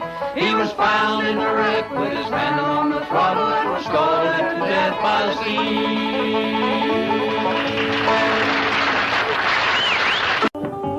What's all the commotion? Well, Jethro's looking for us. Went tearing off through the parlor. Want me to go catch him? No, you might as well let him make the circle through the kitchen. He'll be back. Uncle Jed! Granny! Ellie Mae! Uncle Jed! Granny, Ellie Mae, Uncle Jed! I hear Jethro calling. Yes, Granny. He's circling through the house looking for us. Best clear the doorway, Granny. He'll come tearing through there any minute. No, he won't. I just scrubbed the library floor and locked the door so nobody could track us.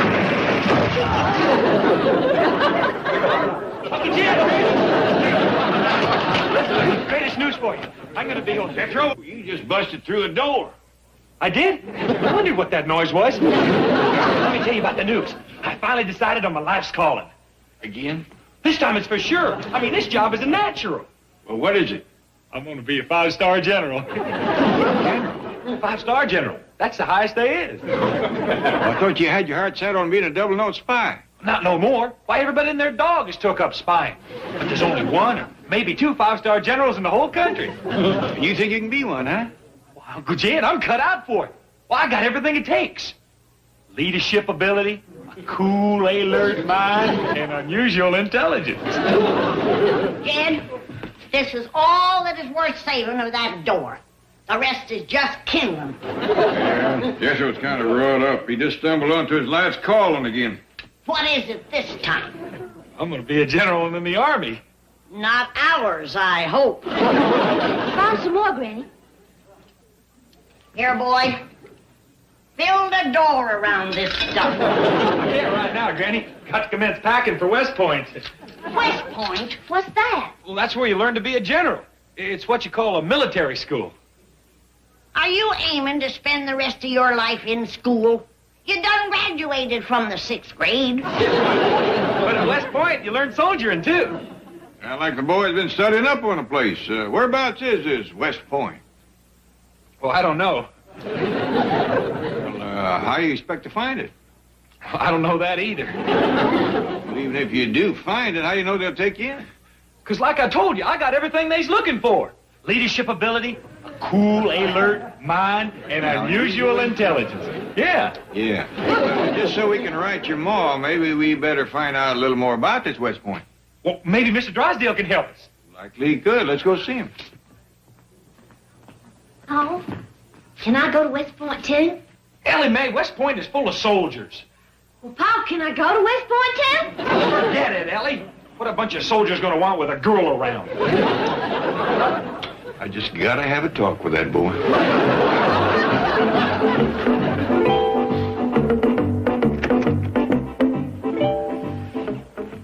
Looks like Mr. Drysdale's asleep. No, he's just relaxing. After lunch, he likes to put a soothing pack on his eyes.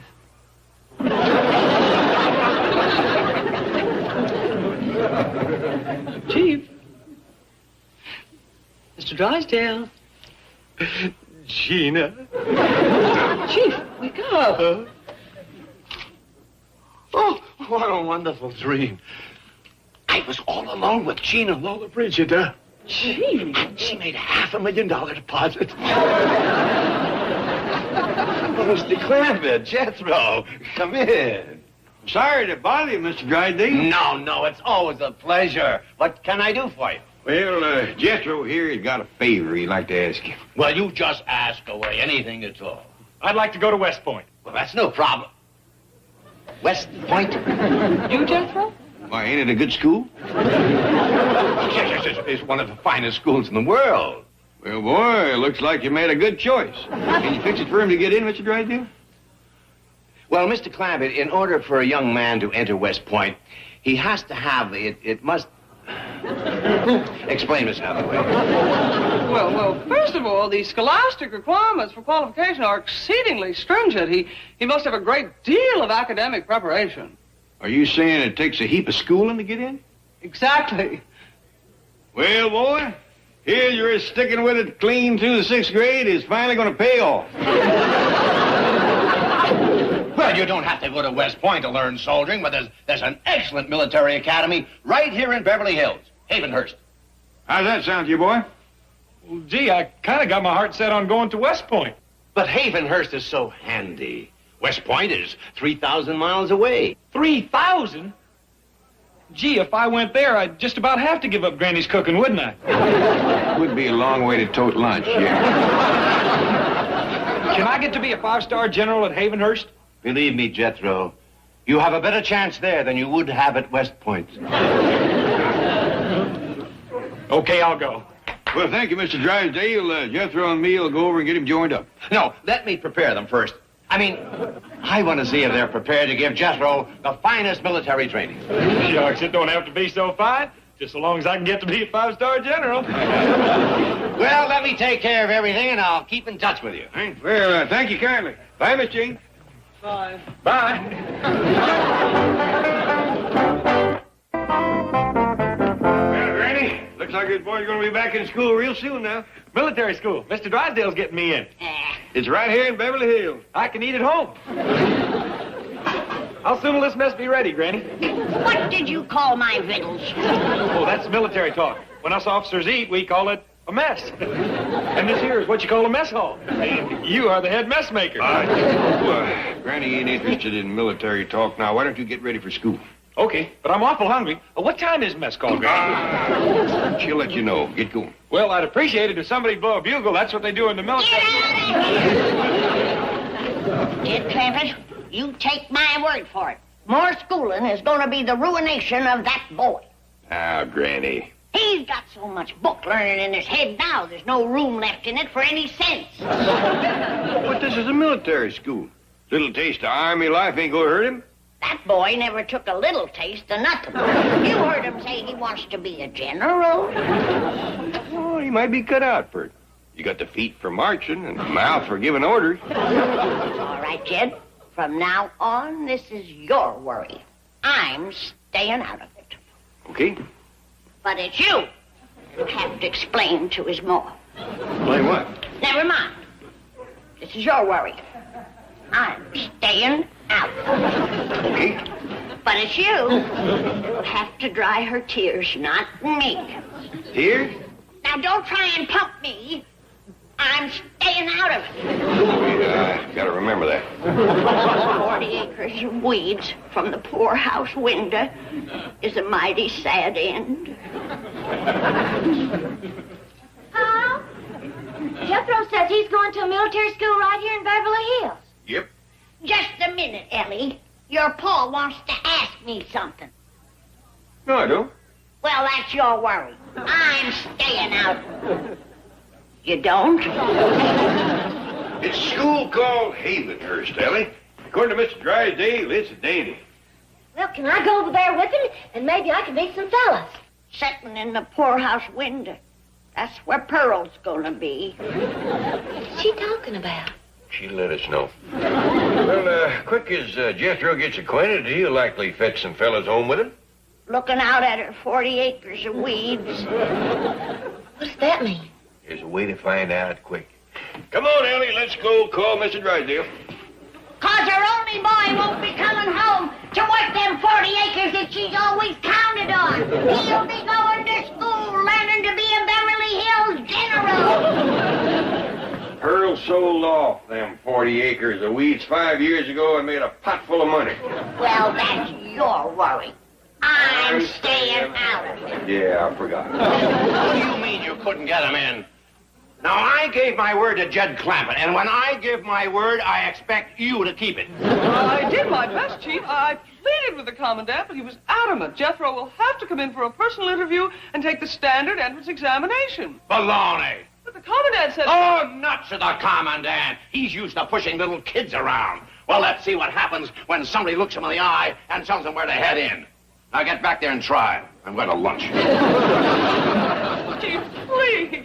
What now, Miss Hathaway? What now? I've told you what to do and how to do it. What more do you want? I want you to do it. After all, it was your idea. Well, there you are. I've done the executive thinking. I've created the master plan. Now, it's up to you. Chief, we have been through that. I am not going back. Are you disobeying a direct order? Yes. Miss Hathaway, need I remind you that it's almost Christmas bonus time? Mr. Drysdale, I have been with you for 10 years, and you have never yet given anyone a Christmas bonus. Well, is this any way to get me to start? All right, I'll do it myself. If you need me, I'll be at Havenhurst, in the office of the commandant, chewing him out.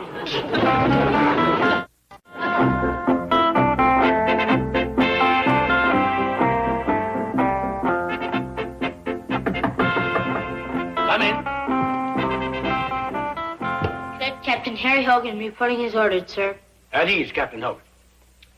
Now then, as you know, in the forthcoming tactical field exercises, Havenhurst will be opposing Lexington Academy. Yes, sir. We will be the Blue Army, they will be the Red Army. Yes, sir. Captain Hogan, I have chosen you to take personal command of the first squad, which will spearhead our defense of Beverly Hills. Thank you, sir. You deserve it. Your grades have been outstanding. Now then, step around here and we'll discuss tactics. Yes, sir. Now, the Red Army, Lexington, will be coming in through Franklin Canyon and will launch their simulated attack in this sector. Now, we will have to find a suitable defense perimeter somewhere around here. Let me get another map. I can give you the grid coordinates. Yes, sir.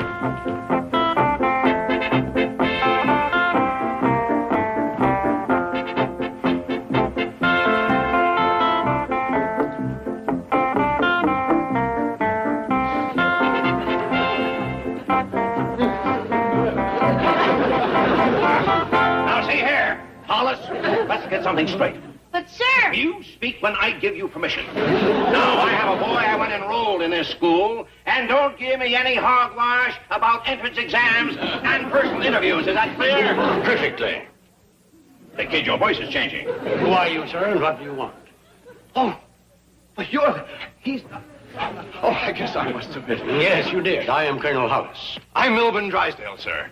Any matters involving enrollment must come through me. Well, couldn't I talk to him? He seems very confident. What? Well, I know how busy you are, sir, running this fine school. I believe I heard you say that our entrance requirements were hogwash. Oh, no, sir. I was just joking with the little nipper. Oh, he's a fine lad. The boy you mentioned must come in for a personal interview and take an entrance examination. Oh, yes, sir. He's a fine lad, too. Oh, you'll like him, sir. How old is he? Well, he's kind of big for his age. Nice, tall, husky boy. Been to elementary school.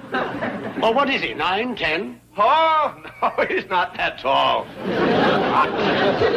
Maybe you'd like to take my word about him. Just go ahead and enroll him. Bring him in. Yes, sir. Thank you, sir. Hi, Miss Jane. You heard the news? Mr. Drysdale's getting me into the Havenhurst Military Academy. Here you are, Jethro. Use my office to change your clothes. Yes, sir. Yes, sir. Well, congratulations, Chief. How did you do it? Easy. The minute I walked into the commandant's office, I took charge. I didn't let him bluff me like he did you. He seems so stern, so forceful. You know, you're like a lot of civilians, cowed by a uniform. But not me. I walked over to his desk, I picked up his nameplate, and I said, "See here, Hollis, let's get something straight." And he said, "But, sir..." And I said, "You speak when I give you permission." So that took a lot of courage. Don't forget I was in the Army myself for 4 years. I can't wait to see Jethro in his uniform. Oh, there's plenty of time for that. Have you been to lunch? No, not yet. Well, you better go now. Take an extra long one. Half hour. Thank you. Okay. But keep it to yourself. Ready, Jethro? Fine. Mr. Drysdale, are you sure this is what I'm supposed to wear? For the personal interview with Colonel Hollis, yes. Now, let's see you march the way I showed you. Yes, sir.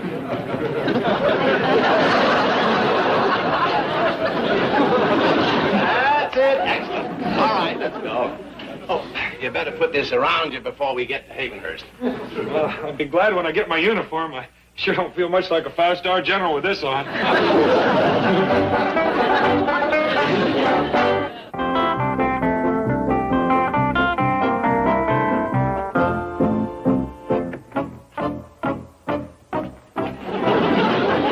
All right, Jethro, you can straighten up now. Thank you. My knees is killing me. Mr. Drysdale, I'd like to see you alone. I didn't know he was that big. Oh, he sure fooled me. If you will, please. Gee, I was embarrassed when I saw him wearing that outfit. But you know how it is. Some parents try to keep their children from growing up. Someone should tell his they lost. Well, obviously he doesn't fit the Havenhurst image.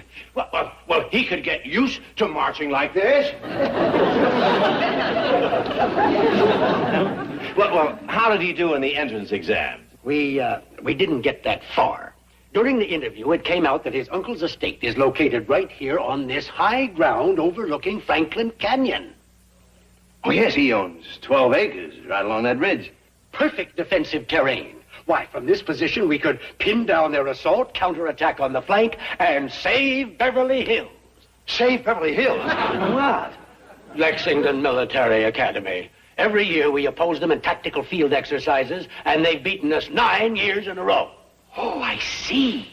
But with the Clampett estate as our defensive perimeter, why, the referees would give us the victory on strategy alone. That's very interesting. Sit down, Drysdale. Let's talk.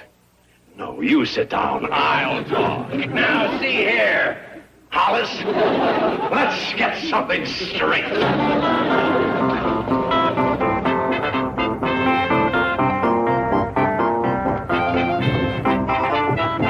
on, you guys, let's move it. Look sharp, double time, let's go. Come on, let's move it. Look sharp, double time, let's go. Come on, you guys, look sharp. Come on, 14, shape up. Turn, jump. What'd he say? Quiet in the ring. Yes, sir. Come on, 40. Come here, quick. What is it, the soldiers come? Yeah. Take a look at the size of them. They's a bunch of runts. 40. I said shoulder arms. Well, I'm getting there. Well, you Jethro would make 3 of any one of them. Yeah. The army must be awful hard up to take them that size. Hey!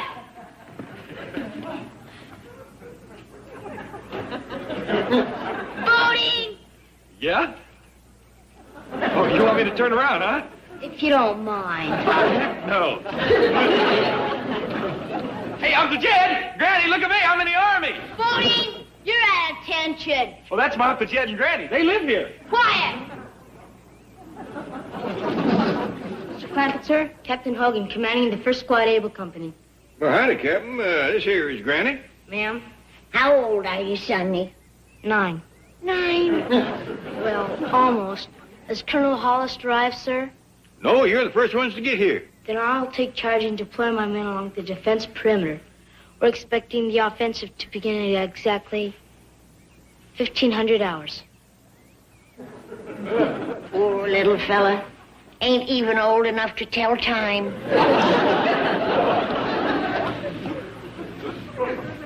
Jethro, is these real soldiers? I'll say. He's going to defend Beverly Hills against the Red Army. The dickens you say? Mr. Clampett, sir, I must ask you not to converse with my troops. Well, I'm sorry, Captain, but my nephew here just told me that the Red Army is coming. That's right, sir. All civilians will please stay out of the battle area. Look! Hey! Well, excuse me, Captain, but is this all the army you got? No, sir. 2 more squads on the way. Port! Arms! Well, excuse me again, Captain, but is the fellers in them other 2 squads any older? No, sir. This is the senior squad. We're spearheading the defense. Double time! Hot! Hot! Hey, something else? Hey, wait for me! Granny, I I don't know how much of that you heard, but Beverly Hills is in a heap of trouble.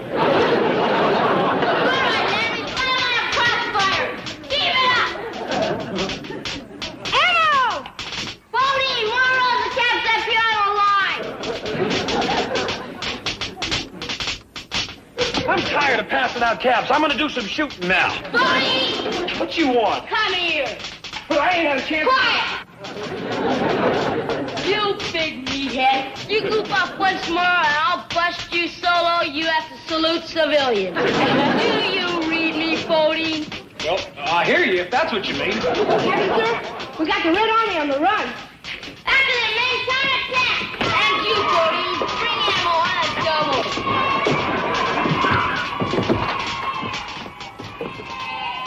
How's it going, Jethro? We got the whole Red Army on the run. Here, Uncle Jed, take my gun. I got to pass out ammo to the troops.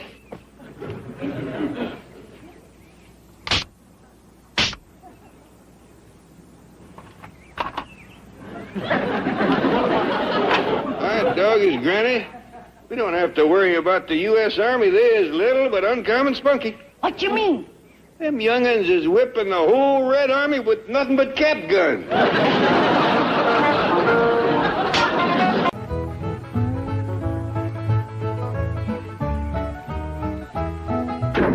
Turn it a mite that way, Jethro.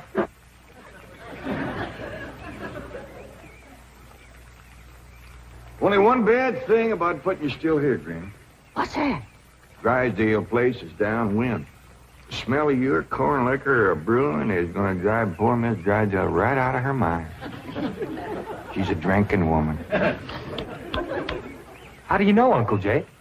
Well, he kind of let it slip out. Remember when we was unloading this from the truck? Yeah? He says to me, what's that? I said, that's a still for making corn liquor. He turned kind of white and trembly, and he says, oh, please don't ever let my wife see that. I reckon she just can't leave the stuff alone. Some folks like that. Terrible. Come to think of it, that's how come she's in Boston. What kind of drinker? Yeah. Miss Hathaway says she goes all over every place looking to get cured. Damn city cure's no good. The minute you go to taking it away from them, they want it all the more. I could cure Mrs. Drysdale of her drinking in 2 days. Oh, Granny? I just telling her she could have all she wanted. When they find out you don't care if they drink, they don't care to drink. That sure would be a blessing. Huh? Over here, Ellie, now. No more talk about drinking. Hey, look, everybody. Ella Mae's wearing a dress. How, Mr. Drysdale's in the house to see you. All right. My, ain't she pretty? Yeah. But, Ellie, you're showing too much bare hop.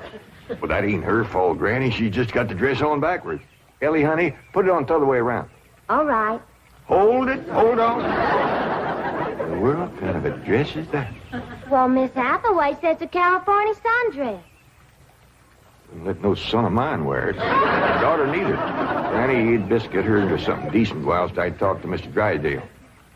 Mr. Drysdale's office, Miss Hathaway speaking. Boston. That must be Mrs. Drysdale. No, don't put her on. She'll only make my life Mrs. Drysdale. How are you? How are things in Boston? Oh, the doctors here are just as silly as the ones in Beverly Hills. They insist there's nothing wrong with me. They've got me so depressed. I just had to call and talk to my darling. Are you taking good care of him? Oh, yes. As a matter of fact, he's stretched out on the sofa right now having his nap. How sweet. Well, the moment he wakens, you take his temperature and give him some of that blue medicine. What? He's waking now?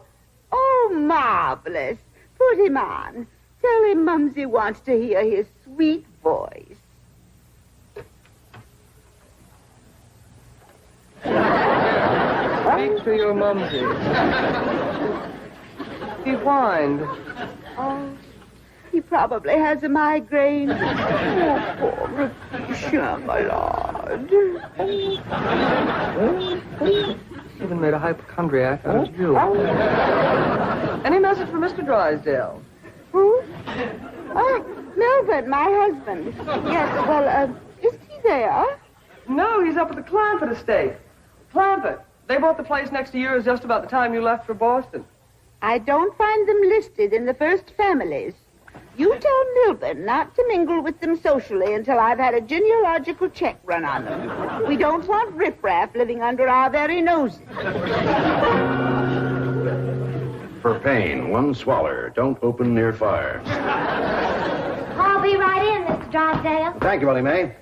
Granny, this is quite an array of medicines you have here. Yep, them's all the remedies I made myself. I wish you'd make something to help my wife. She's a terrible hypochondriac. Oh, what's the Ellie, you run along now. I'll join you directly. Yeah, she goes from doctor to doctor to doctor. Well, I reckon the doctor can't help what's ailing her. Of course they can. It's psychosomatic. But she insists on prescriptions. Oh, I wish you could see our bedroom. Bottles all over the place. I plead with her. I hide the stuff. She always finds it or gets more. You think that's a lot of bottles? You should see my wife after a trip to the pharmacy. Why, she's so loaded she can hardly stagger up the stairs. Sit down, Mr. Drysdale. Set yourself. And she has a dog. A perfectly healthy poodle.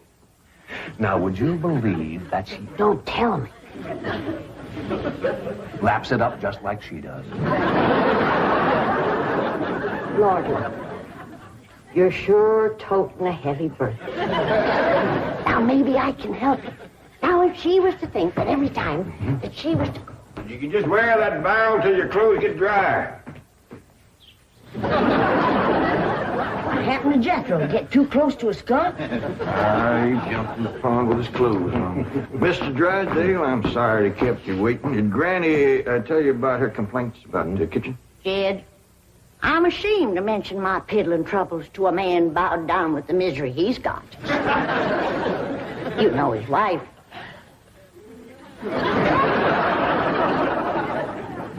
Mr. Drysdale, our hearts go out to you. And we're going to help you, ain't we, Jed? You betcha we are. Man serves a poor purpose in this world if he can't help his neighbor. Oh, you're very kind, but I'll manage. I've been living with it for years. Have a nip, it'll brace you out. Oh, no, thank you. I never touch it. You hear that, Jed? Poor man. He's got all the trouble and none of the fun.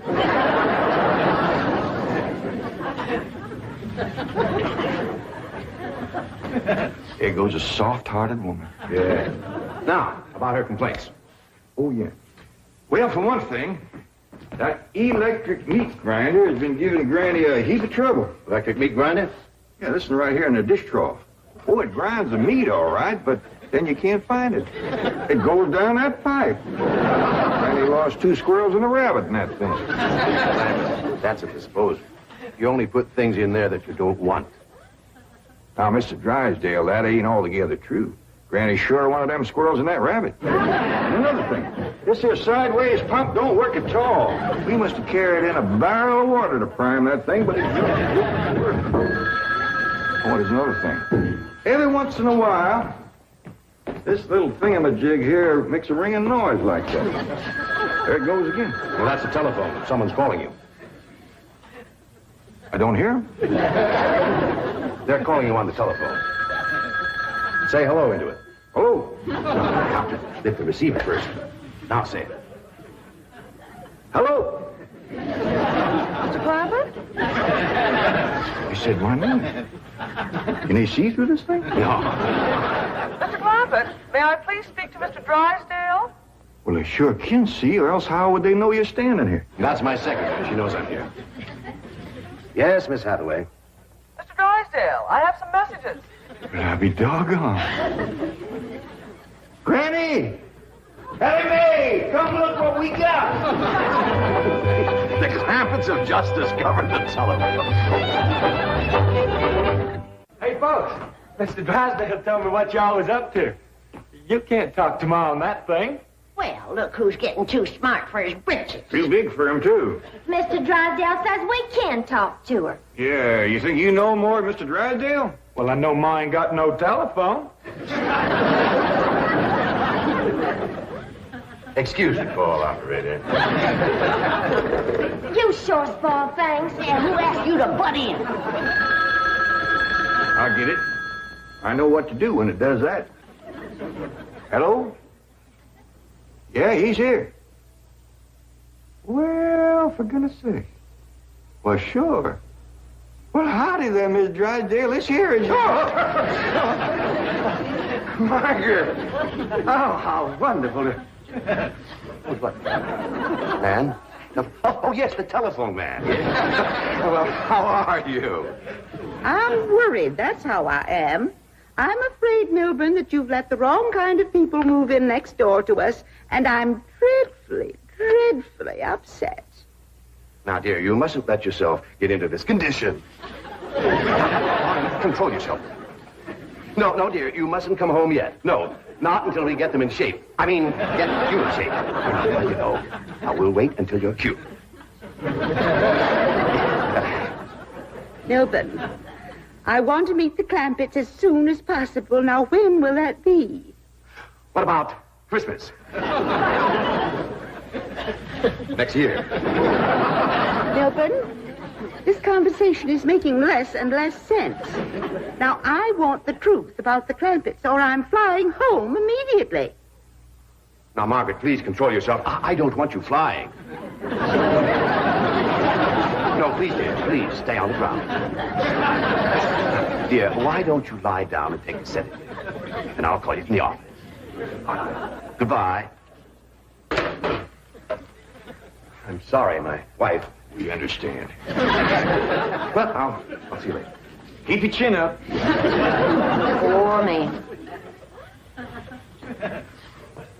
Don't it just tear your heart out? He is so ashamed of his wife, he don't even want us to meet her. What he says, she won't be cured till Christmas of next year. You gotta help me, Granny. I still say I could cure Mrs. Drysdale in 2 days. Sure be worth a try. If we could get her out here. Kid, misery loves company. And if that poor, miserable woman thought that she had a drinking friend living next door... Granny, you ain't ever down more than a thimbleful in your whole life.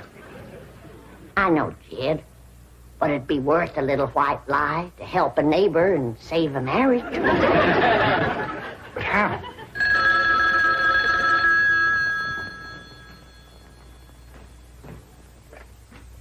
Hello? Yes, ma'am. Oh, ain't that a stroke of luck, Granny? It's Mrs. Drysdale again. Well, no, ma'am, he ain't here, Mrs. Drysdale, but Granny and me'd like to talk to you. We's your next-door neighbors, the Clampetts.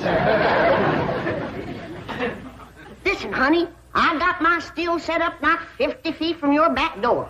Now, you come on home, and you and me will get glassy-eyed, falling down crocked. We'll get juiced at eyeballs. How does that sound to you, honey? I don't hear nothing. Me neither.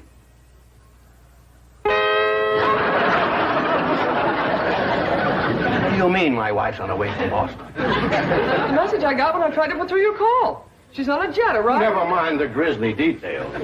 Oh, I am ruined. If Margaret gets one look at those hillbillies next door, she'll leave me. Get my psychiatrist over here. Move over, Claude. I need this more than you do. You don't need your psychiatrist. You're looking at the dark side. There is a bright side. Of course. Your wife is an intelligent woman. She'll see that underneath that rough exterior, the Clampetts are basically fine people. Why, she may even help them to get socially acclimated. You're right. I don't need my psychiatrist. You do. Your wife will take... My wife, through whose aristocratic veins flows blood the color of bluing, considers anyone whose ancestors did not arrive on the Mayflower immigrants. She does make rather a fetish of the family tree, but... But nothing. I'm stuck. Now, I'm either going to lose my wife or my largest depositor. That's what makes the whole thing so difficult. You know, I like the Clampetts, but I love my wife. Isn't life weird? She's a snob, she's a hypochondriac, she's not young and beautiful, but I love her. And now I do need my psychiatrist. Now, Mr. Drysdale, as we used to say at Vassar, que tout devient tout éclairé. Courage will light your path. Yes, I know what I have to do. I'll go to the airport.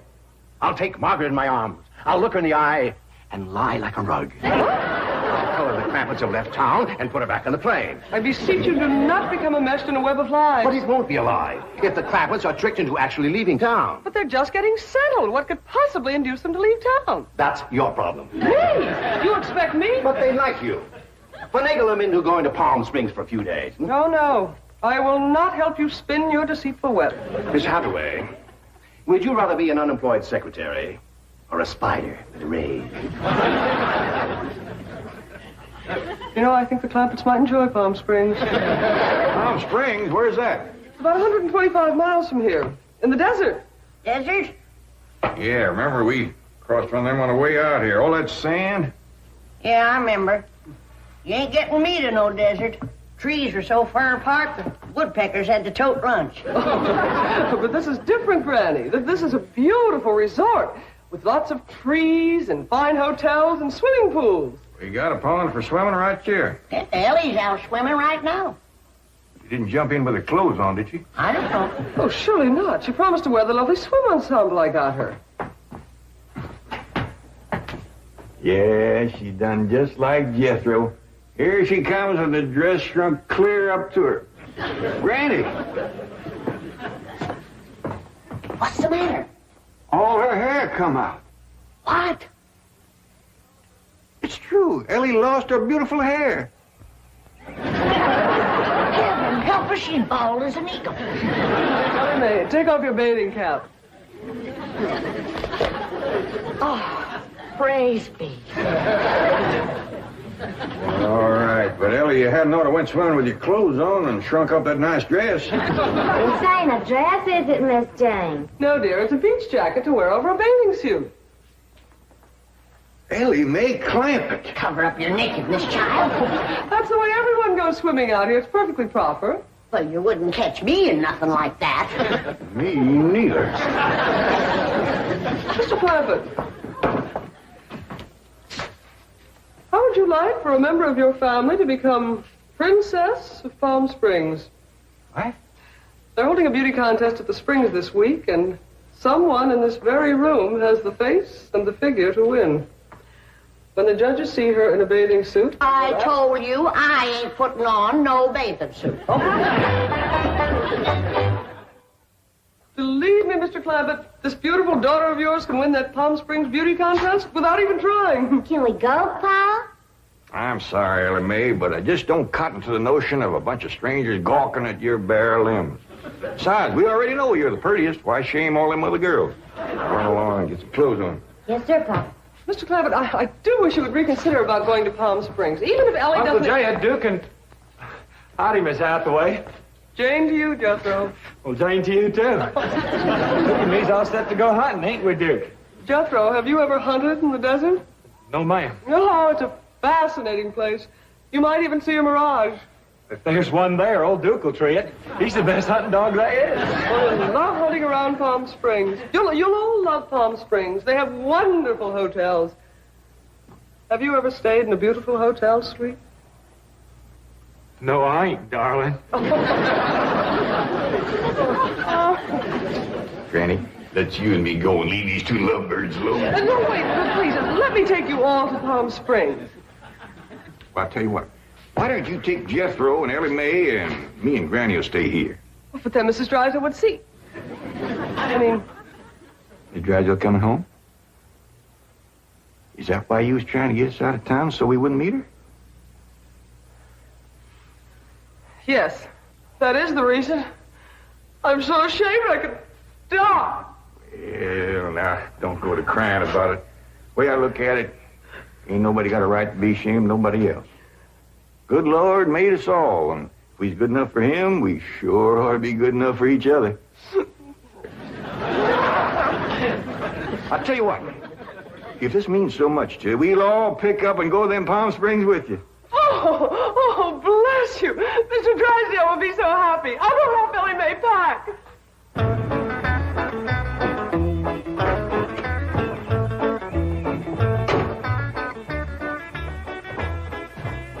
There, Elvis. The Clampetts Clampett's gardener shouldn't leave his car parked in the front driveway that way. Oh, you're absolutely right, dear, yes. Oh, Margaret, don't you want to stop at home first and freshen up? Take some medicine or something? Milburn, I have just flown 3,000 miles to meet the Clampetts, and I intend to meet them right now. Oh, Don, they're probably out of town. You see, they travel extensively. Oh, they're wonderful people. It'd be a shame if you missed them. But I know how anxious you are to get back to Boston and your doctors. And Sonny. How is Sonny? How's he like Harvard this year? Is it Yale, Princeton, Dartmouth? Let's go ask him. Milburn, what is the matter with you? Milburn, let go. Let go, you hear me? Let go, I say. Let go. Have you gone mad? Let go, you beast. Step aside, lady. I'll shoot it.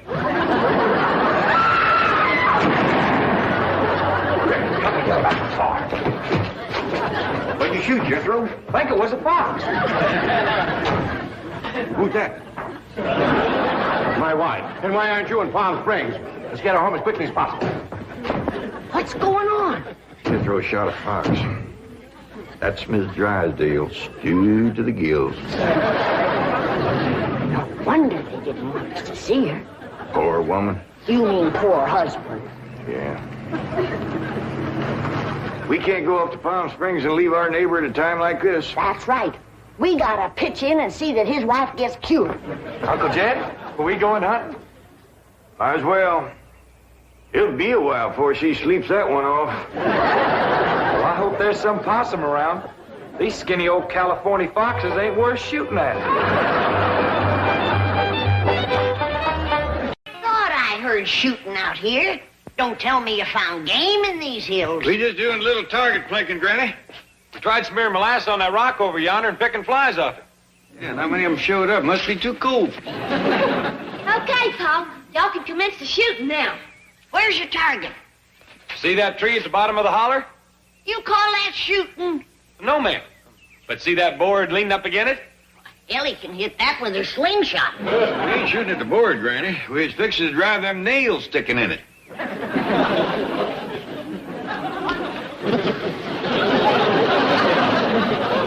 Still say that ain't hill country shooting. Granny's right, boy. See that rock over on the left? Yes, sir. Let's ricochet off that and then drive the nail. How far do you make that to be? Oh, about 100 yards. Too close for this gun. All right, boy. Every other one.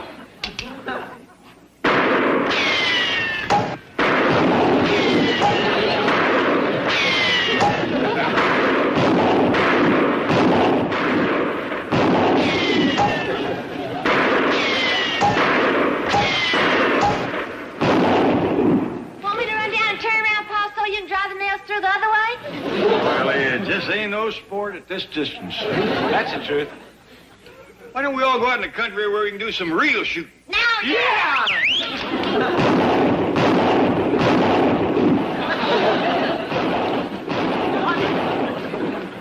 Ravenswood, what is going on? Oh, it's the Clampetts, madam. Well, go over there and command them to cease at once.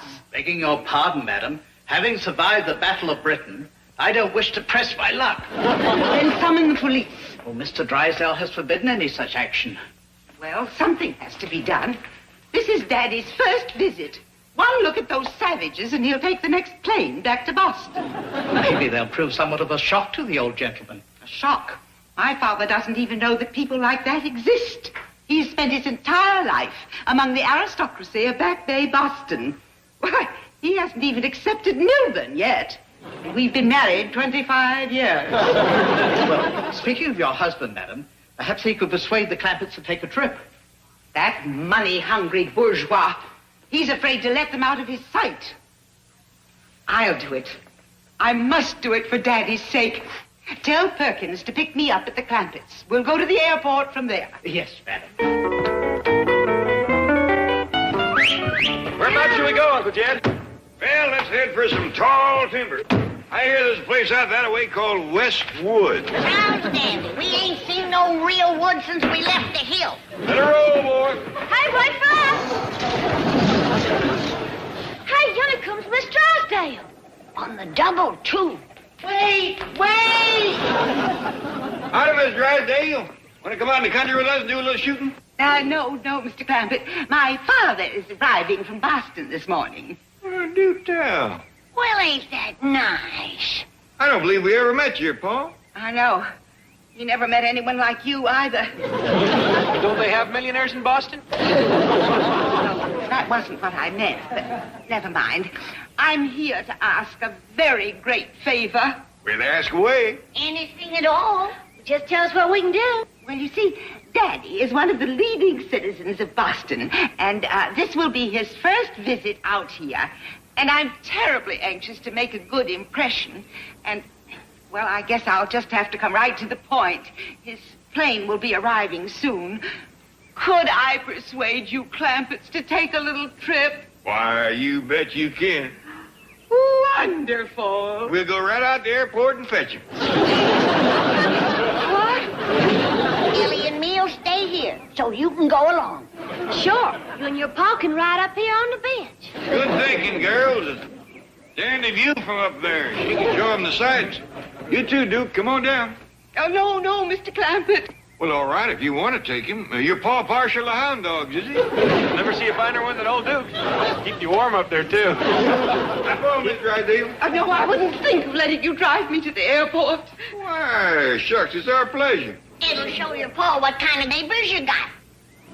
My father doesn't even know there are neighbors like you. You met him at the airport. He fainted away. No fooling. Little act of kindness like that.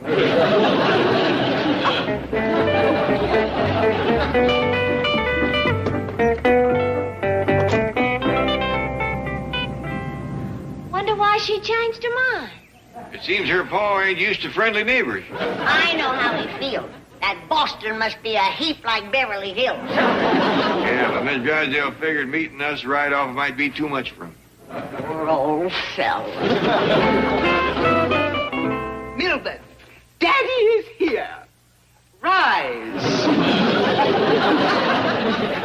Milburn, my boy. Welcome to California, Mr. Farquhar. Your first visit, I believe. Yes. Daddy has never been west of Copley Square. Well, and how was your trip? Daddy had a dreadful experience. He had to change planes in Las Vegas. I had no idea places like that existed. Poor Daddy. How long were you there? 6 days. 6 days? Well, Margaret, I just couldn't take any plane, you know. Yes, of course. It must have been terrible. Oh, pretty rugged. Now, if you'll excuse us for a moment, dear, I have some business to discuss with your husband. Do you hear that, Mildred? Daddy wants to discuss business with you. Listen carefully. Well, Milburn, my boy? You got tapped in Vegas, huh? Murdered. That's an expression I heard up there. Of course, it would be a simple matter for me to telephone my bank in Boston. No, you didn't let me finish. I'm overdrawn there. You, a Farquhar, overdrawn? Yes. I have kept it from my daughter to spare her pride, but ever since her mother passed on, I have met with a series of financial reverses. Well, I suppose it's that I miss her so, you know. Well, now an old man needs something to turn to in his grief. Now, if we could arrange a little something to tide me over... How much do you want to borrow? Oh, I'm not asking to borrow money. No? No. I'll roll you high dice. Forget it. Now, look, I'm glad to have you stay at the house. You'll have a nice room, plenty of food, but I will not finance your gambling. In fact, you should seek a cure. Would you like to finance that? No, I wouldn't. Any money you want, you'll have to wheedle from your daughter. I give her a very generous allowance. You know, son, for 25 years, the Farquhars have looked down on you. We always felt Margaret married beneath her. And you know something? We were right. Daddy, before we go home, I must prepare you for a shock. He hasn't cut off your allowance. No. It's about our next-door neighbors, the Clampetts. They're terrible people. Well, how terrible? Oh, they're simply unbelievable. peasants, little better than cave dwellers. Well, why does Milburn tolerate them? They have $50 million in his bank. How much did you say? 50 million.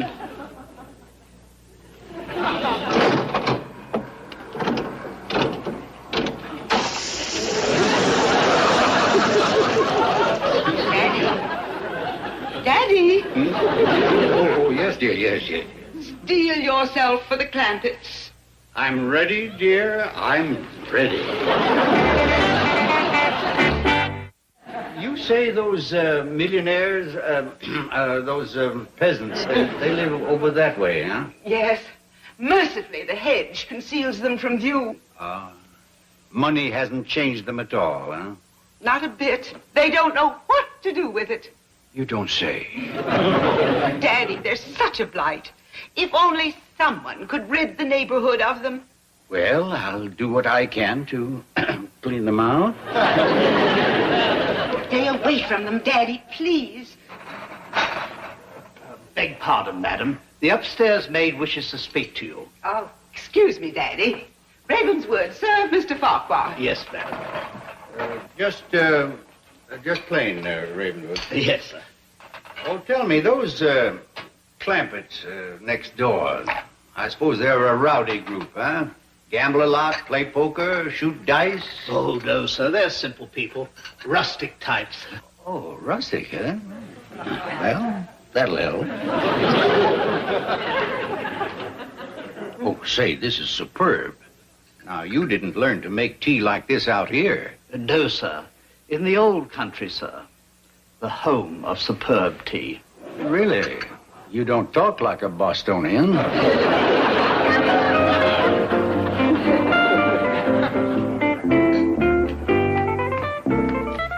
Howdy. You must be Miss Drysdale's pa. Uncle Jed said you was skittish. Yes.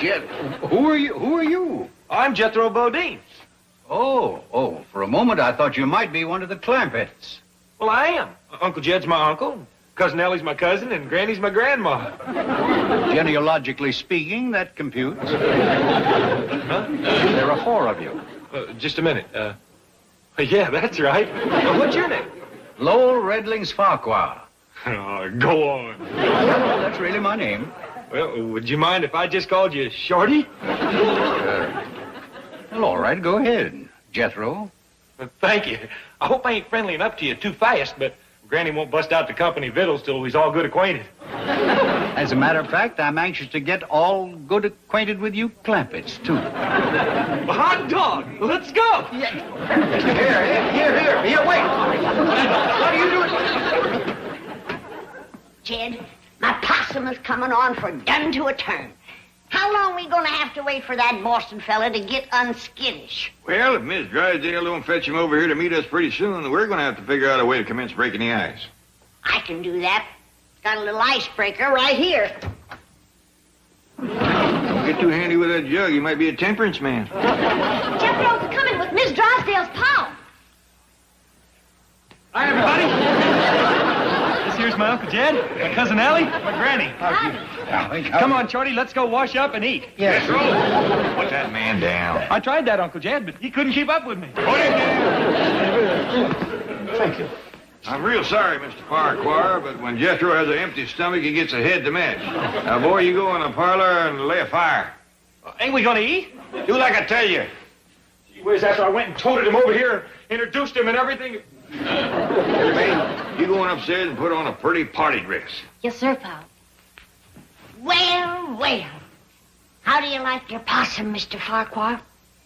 Falling off the bones tender, or with a little fight left in it? I beg your pardon. Did you say possum? Look at him, Jed. He can't believe his good luck. Just cooking the same as always, Granny, and it'll be finger-licking good. You boys enjoy yourself. I'll call you. Thank you. Well, what would you like to do, Mr. Farquhar? Well, I don't know. We might chat a little, or... I don't suppose you play cards. Well, I have held a couple of hands of whist. What do you have in mind? Well, I came across a new game on the way out here. Something called poker. Yeah, I've heard of that. course, I never played any. It looked like a lot of fun.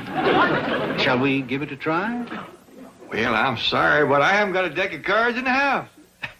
Well, it just so happened that I have some here. Good. Yeah, I play solitaire a lot now that I'm a widower.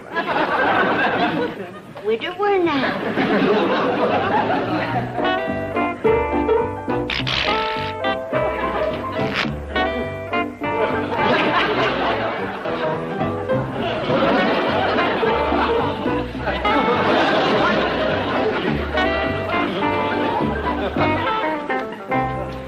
And you only seen this game played once, huh? Yes, that's right.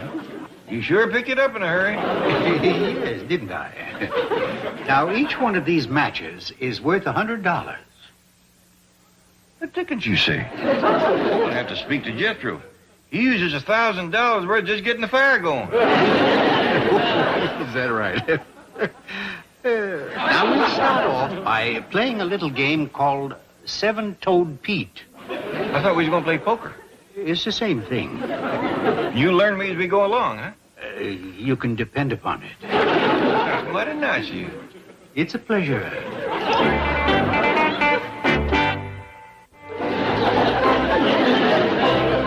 Kind of ashamed of myself.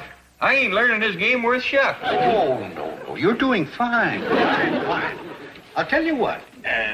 We'll double the stakes, and that way you'll have a chance to catch up. Well, I wouldn't want you to break the rules just for me. Oh, I'm glad to do it. Would you like me to deal once you've been doing it all? No, I'm not tired.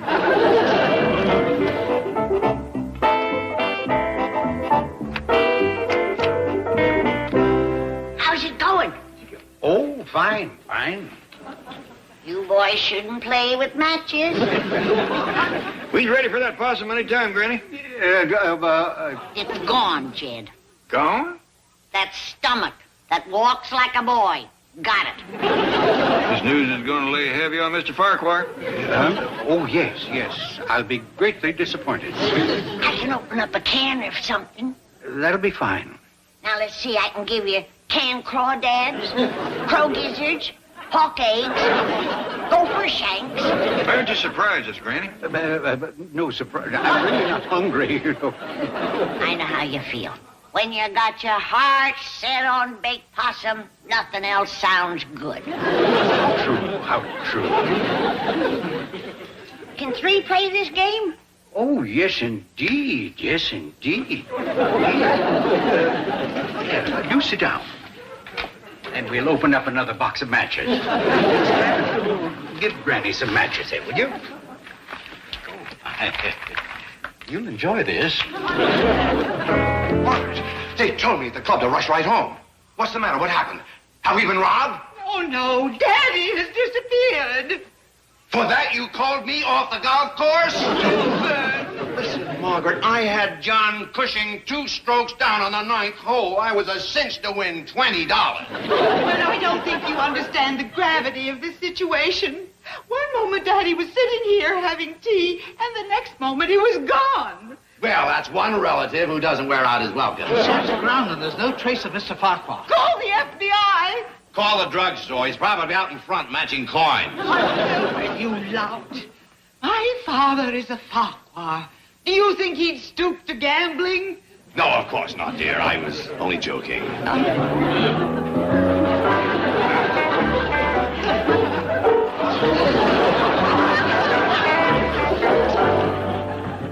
Granny, let me deal now, will you? Oh, I don't mind. By doggies, Granny, you're getting pretty near as good as Mr. Farquhar. Thank you. But you'll have to learn her that fancy way you deal off the bottom of the deck. Excuse me, Granny. I shot Jethro pretty near to town, but he gave me the slip. Well, never mind. Are you hungry yet, Mr. Farquhar? No. Well, you might as well clear the dishes off the fancy eating table. Yes, sir. Too bad we ain't had victuals in the billiard room in some time. Oh, did you say billiard room? Yeah, there's a billiard head hanging on the wall. Head? Would you like to see it? You're about out of matches anyway. Yes, I'd like very much to see it, yeah. So this being called a billiard room and that a billiard table, we figured this critter must be a billiard. Awful plain looking, ain't he? I'd say that, yeah. That's the part they put up on the wall. I'd hate to think what the rest of them looks like. He must be as heavy as he is homely. You can see this table is built extra stout. Hold up his carcass. Trouble is, it's so big we have to use these pot passers to hand the riddles around. Did you know that you could play a game on this table? You don't say. Yes, it's called pool. And you play it with these pot passers. I could show it to you if you like. We could play for matches. Would you like that? That sounds dandy. All right.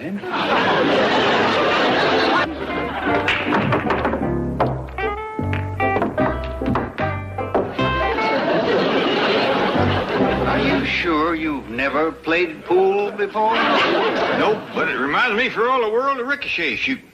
What kind of shooting? Ricochet. That's when you bounce your bullet off a rock before you hit the target. Jethro and me does it a lot. Why, you old pirate! Just a minute, Mr. Drysdale. I'm fixing to shoot.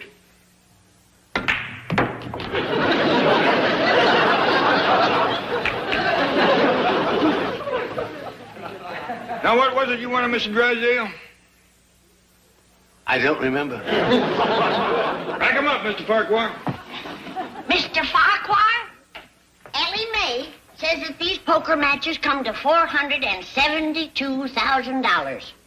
Give or take a few thousand. You took these innocent people for that much?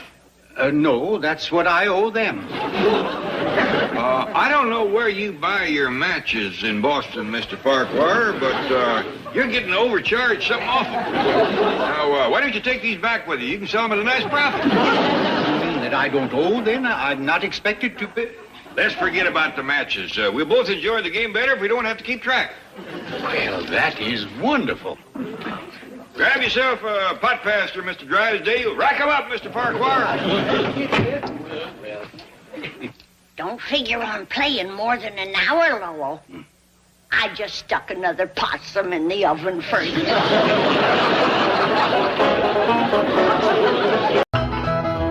All right, now, Jethro, tell us exactly what happened with Ms. Drysdale. Well, I come around the side of the house, and I see this here lady fighting with a furry-looking varmint. Turned out it was Ms. Drysdale. No, Uncle Jed, it was a fox. Lady was Ms. Drysdale. Oh, yeah. So I grabs up the shotgun, and I says, step aside, lady, and I'll shoot it. Well, instead of that, she whipped around and throwed that thing in the air. Well, I shot it on the fly, with both barrels. Blew my wife's fox fur to shreds. I wonder if she fainted dead away. I caught her just in time. The chauffeur had to help me get her into the car. She was out like a light. She was stewed to the gills. You said it took 2 men to get her back in the car.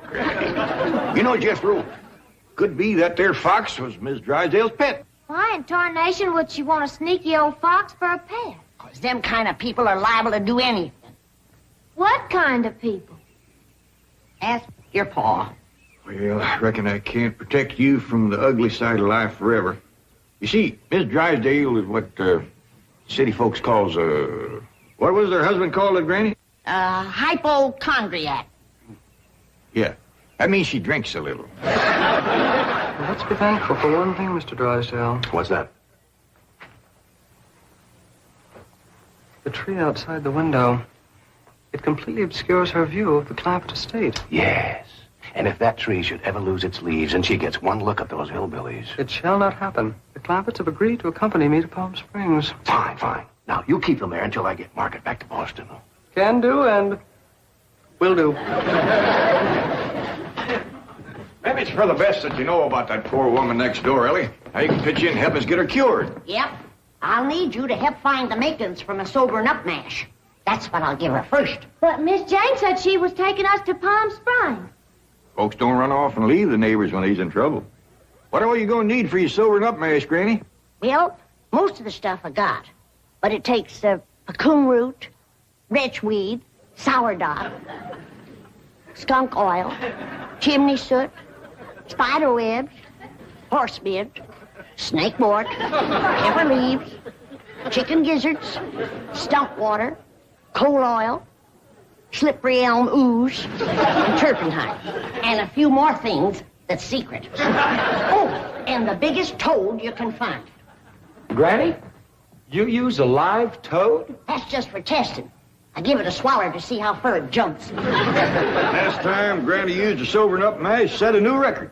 Clean over the top of Elverny Bradshaw's clothesline. That's tall jumping for a toad. Oh, this wasn't no toad. This was Elverny's husband, Homer. It was him Granny was sobering up. Welly, if you're going out in the brush hunting stuff for Granny, you'd best put on some old clothes. Okay, Pop. Well, let's get it going.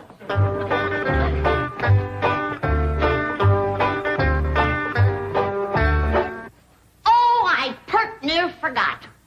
I have to have some goat's milk. After Mrs. Drysdale takes my sobering up mash, she has to have fresh goat's milk every half hour to stop the burning. Well, I reckon Jethro can borrow some. Well-to-do neighborhood like this, folks is bound to keep goats. Everybody except us. We ain't even got a cow. Nor pigs neither. Nor chickens. We ain't even got nothing to pull a plow. You're supposed to be so dad blame rich. I'll bet we're the only family in Beverly Hills that ain't got a mule. I reckon it is high time I was stocking this place. Even Mr. Drysdale's been after me to buy some cattle. Well, good for him. Yeah, just the other day he says to me, Mr. Clampett, you got $25 million in cash. You ought to put some of that money into stock.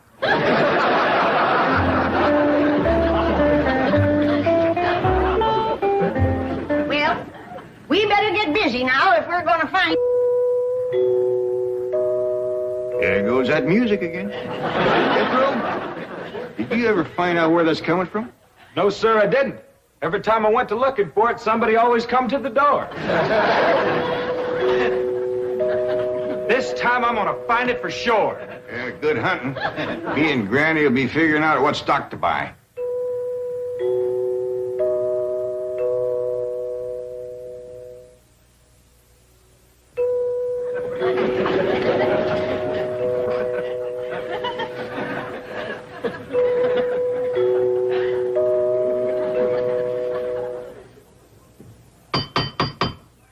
Doggone it, never failed. Howdy, Miss Hathaway. Oh, please stop calling me Miss Hathaway.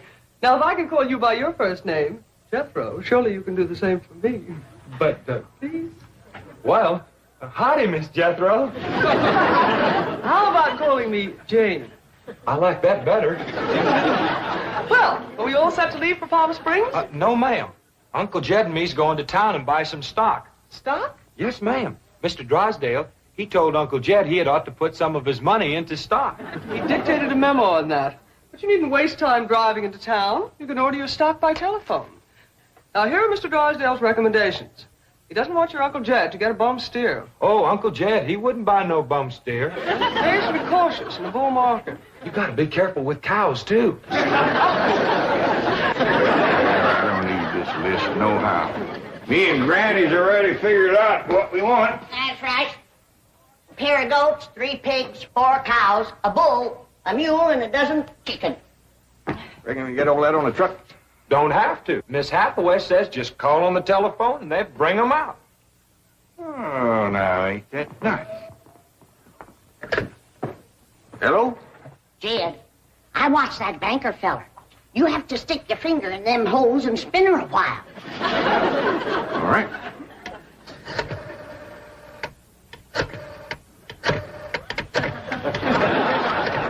Reckon that ought to do it. Operator. Oh, howdy, ma'am. This here is Jed Clampett. I'd like to buy some stock. What number do you wish? Number? Oh, a couple of goats, 3 pigs, 4 cows, a bull, a mule, and a dozen chickens. I'll give you information. Well, thank you, ma'am. I appreciate all the information you can give me. It's the first time I ever bought stock on the telephone. Perhaps I'd better connect you with the supervisor. 2 heads is better than 1. Supervisor speaking. May I help you? Well, thank you, ma'am. This here is Jed Clampett. I'd like to buy some stock. Do you know the number you wish to reach?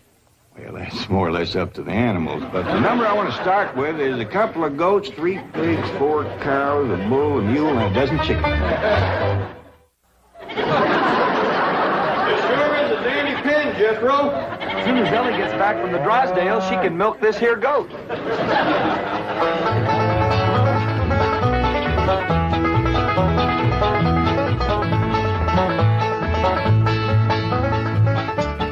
Mr. Drysdale sure has got a nice house, ain't he, Granny?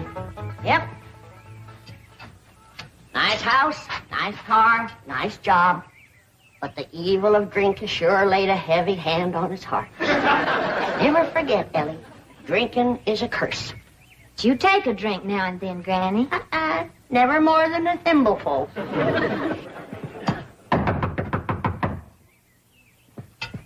Oh, Ellie, you might have to hold Mrs. Drysdale while I spoon my sobering up mash down her. I'll throw a double scissors and an arm lock on her. Just so you don't cut off her wind if she can't breathe. Yes? Howdy. We've come to see Miss Drysdale. I'm sorry, madam, but Mrs. Drysdale cannot be disturbed. Are you her kin? I'm a butler. Oh, that must have been her maiden name. You were taking care of her, are you? I am a butler, madam. Well, I'm glad to see that her family ain't ashamed to help her. Whom shall I say call?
Anything I can do, sir?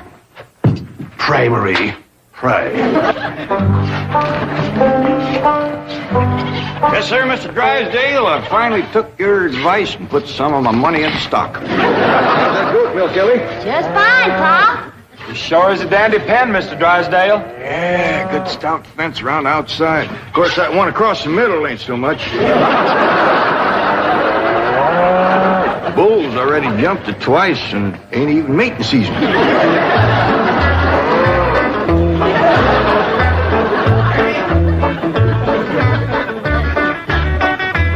Got ourselves some mighty fine-looking stock.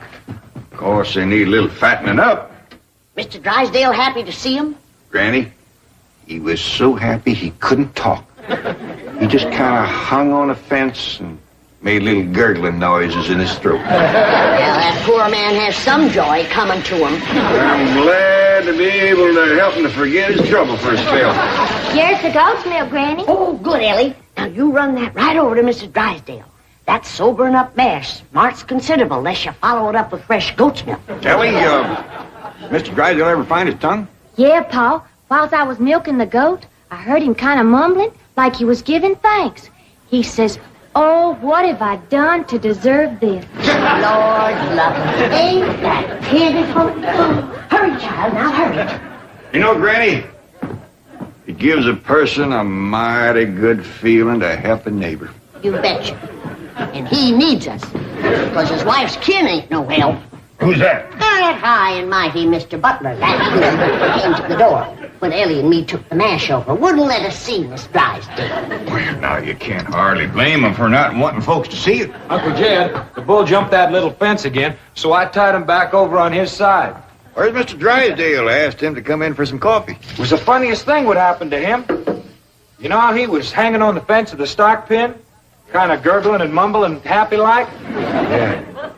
Well, all of a sudden, he points up towards his house and says, "My wife, that's her window." Then he goes tearing off into the bushes like a bear was after him.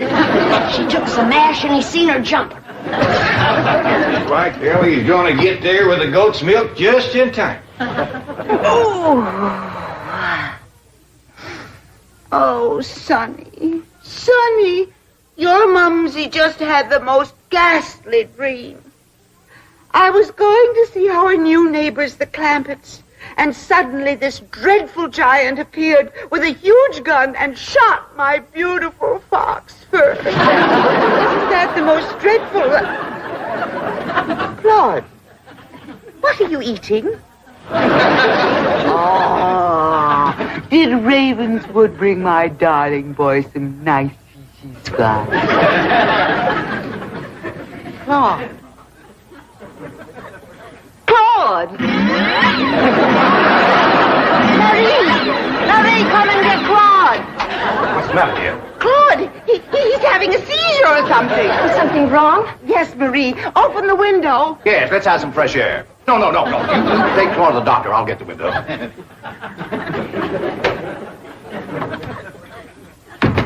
Well, darling, how do you feel? Dreadful. My nerves are shattered. Open the window, dear. Well, it might not be good for you, Margaret. Oh, don't be silly, Milburn. I need oxygen. Besides, I adore the fragrance of that jasmine that grows on the fence of that tennis court next door. Now, open the window. All right, dear, but first I have a surprise. Surprise? Don't move. I'll be right back. Granny, that there butler fellow wouldn't let me through that door again. And he wouldn't take this milk, neither. Why not? He said he wouldn't touch nothing more from us without it was sterilized. What's sterilized? Oh, we had that in school once. That means soaked in alcohol. Alcohol? Appears to me like Mr. Drysdale's got two drinkers on his hand. Mrs. Drysdale must be in terrible shape. Fighting me. Scratching and clawing people and everything. How do you know? I heard her yelling and screaming clean from upstairs. She says, Marie, come and get Claude. Sure enough, pretty soon, this poor girl come a-running down yelling. Take me to the doctor. I got Claude. Family or no family, that woman needs help, and by thunder, she's gonna get it. Surprise! Surprise! Milburn, have you taken leave of your senses? You know I'm much too nervous to watch television. But, darling, the doctors in Boston said your nerves were just fine. Those Boston doctors. They had the audacity to tell me that I was perfectly healthy. I said, I'm not paying you all that money to tell me I'm healthy. Milburn, I do not want to watch television. Well, you don't have to watch it, dear. Just listen. There's an exciting Western on. Western? Milburn, shut that off and open the window. I will. Oh, there we are.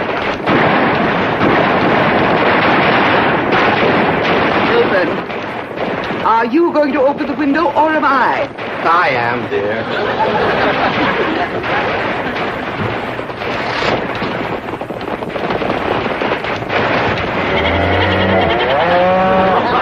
There, you see, the cattlemen and the sheepmen are fighting it out.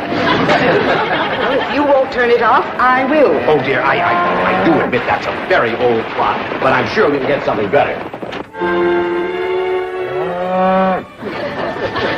That's the window he pointed to right there. I've got to get some fresh goat's milk up to that woman some way. I could shinny up the tree and climb right in that window. Oh, Jethro, it ain't fitting for a man to be in a woman's bedroom. How about me? No, Ellie. You're too young to handle somebody wrestling in the grip of old John Barleycorn. I gotta get up there and have a goat handy to milk ever so often. I think I got it figured out, Granny. I'll get a rope, throw it over that limb, hoist you up to the window. Jethro, you get that Mr. Butler away from the front door. Then, Ellie, you take the nanny goat, lead it upstairs to her room for Granny. All right, Paul. But that little goat ain't gonna do nothing unless it's got that little chicken sitting on his back. That's all right. Raw egg ain't gonna do Mrs. Drydale a bit of harm.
What are you doing? Packing. I'm leaving immediately. Oh, don't leave me. I love you. I love you too, Milburn. Why don't you come to Boston with me? You haven't seen Sonny for a long time. I don't understand. Why have you suddenly decided to go back to Boston? To see those doctors. Let them dare to tell me now I don't have a nervous condition. I'm even having hallucinations. It's wonderful. Hallucinations? I just saw a witch fly by that window, and there's a goat in the bathtub with a chicken riding on its back. Oh, you couldn't see them, dear. Only someone with my shattered nervous system. There goes the witch again. Oh, Milburn, I'm the happiest woman in the world. It's marvelous. Wait until those doctors hear this. Can't get in the attic and she won't open the window. Ice me up again. Here, Milburn. Let's have a vitamin toast to my coming triumph.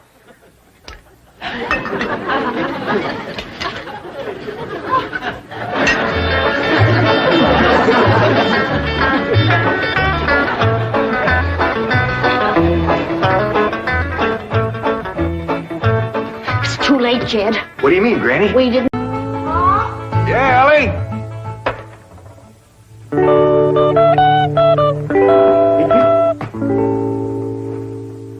Ellie Mae Clampett. Why, you're the prettiest thing I ain't never in all my born days. How'd an old mountain goat like me ever get a young'un like you? You're a queen. That's what you are in that shiny dress standing there. You're a queen. Feel it, Paul. It's slicker than a toad's belly. I'll get if it ain't. What kind of dress they call that? This is what you call a ball gown. A ball gown? Well, you's even catching on to what they's named. Well, Miss Hathaway, she pinned a piece of paper onto every dress she got me, telling what it was for. You better tote along the shotgun and keep fellas away. Oh, no, Paul. That's what I'm going out for, to meet some fellas. Hallelujah. You know, you're going to find out something I've been saying is the truth. You don't have to dress up in boys' clothes to have fun with boys. I'm going to keep my promise, Paul. I ain't going to wear nothing but dresses for 3 whole days. And I'm going to keep my promise, too. If you don't have just as much fun as you did climbing trees and wrestling, you can go back to wearing your pants and shirt. Goodbye, Paul.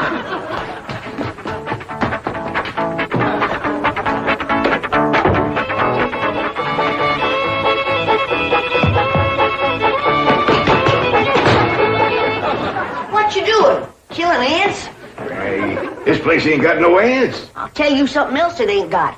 That's me. I'm gonna pack up and go home. Wait a minute. Hold on there. This is home. Not to me, it ain't. And for my part, they can give Beverly Hills back to the Indians. Or whoever else was fool enough to come here in the first place. Come on, let's go in here and sit down and we'll talk this whole thing over. You just got your back up because the police made us get rid of all our cows and pigs and chickens and stuff.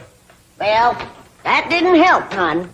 But if they don't allow folks to have stock, why have they got that all-fired fancy stock pen down there? Well, Granny, it turned out that there was something called a tennis court. What in tarnation is a tennis? I don't know, but one of these days we'll get us a pair of them and go to raise them out there. Well, you go to raising them. I'm going back home, where I can get some good things in life, like hog jowls and possum shank. Now, hold on, Granny. Jethro's out hunting possums right now. He won't find none. I've been all over these Beverly Hills, and I tell you it ain't easy. Climbing fences and walls and jumping over hedges to get around those cement ponds where there are a lot of half-naked women laying there smearing themselves with oil and yelling at you to get out, get out. I tell you, Jed, this place is full of the laziest, greasiest, unfriendliest mess of people I ever did lay my eyes on. Here's Jethro. Hi, boy. What'd you get? I got chased by a fellow with a club. You hear that, Jed? It says Beverly Hillbillies picking on a little boy like Jed. Come on, Jethro, load up the truck and let's head for home. Hold on. I think I know what's ailing you two. You're just plain old homesick. Well, I'm sick of this home, I can tell you that. Yeah, now I got a surprise. I've been kind of saving. I reckon now's good times any to let the cat out of the bag. We need pigs and chickens, and he gets us a cat. Now, that ain't the surprise, Granny. The surprise is Pearl's coming out here. Ma's coming out here? Yeah, and she's bringing your sister Jethrine. Hot diggity dog. Yeah, I wrote her a letter. I said, Pearl, I says, why don't you come out here and bring Jethrine? We got lots of room and plenty to eat, and we sure is a hanker to see you. Oh, boy. I gotta get us some possum now, because if there's one thing Ma and Jethrine likes, it's grits and possum shanks.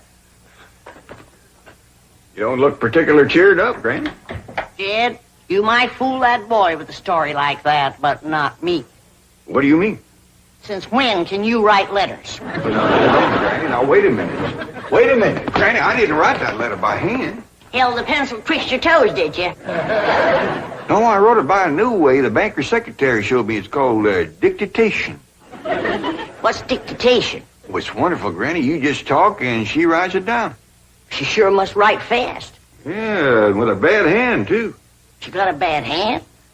This one, she calls it her shorthand. I don't care how many letters you dictate, Jed. Pearl ain't a-coming out here. Leastwise, not right now.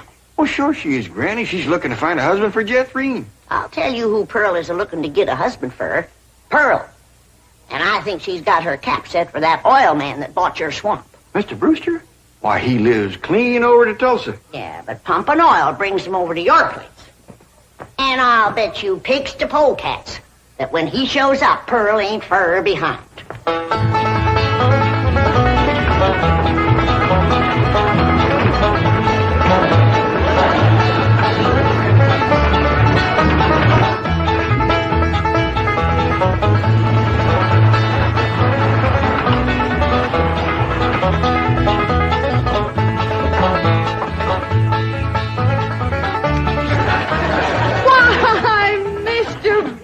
Of all people, fancy meeting you here. Small world, ain't it? Yes, it certainly is. Oh, this here's my daughter, Jethrine. This is Mr. Brewster, dear. I'm pleased to meet you, young lady. Hi. May I give you a hand, Mrs. Bodine? Oh, thank you. Stay in the buggy, dear. Careful now. There we are.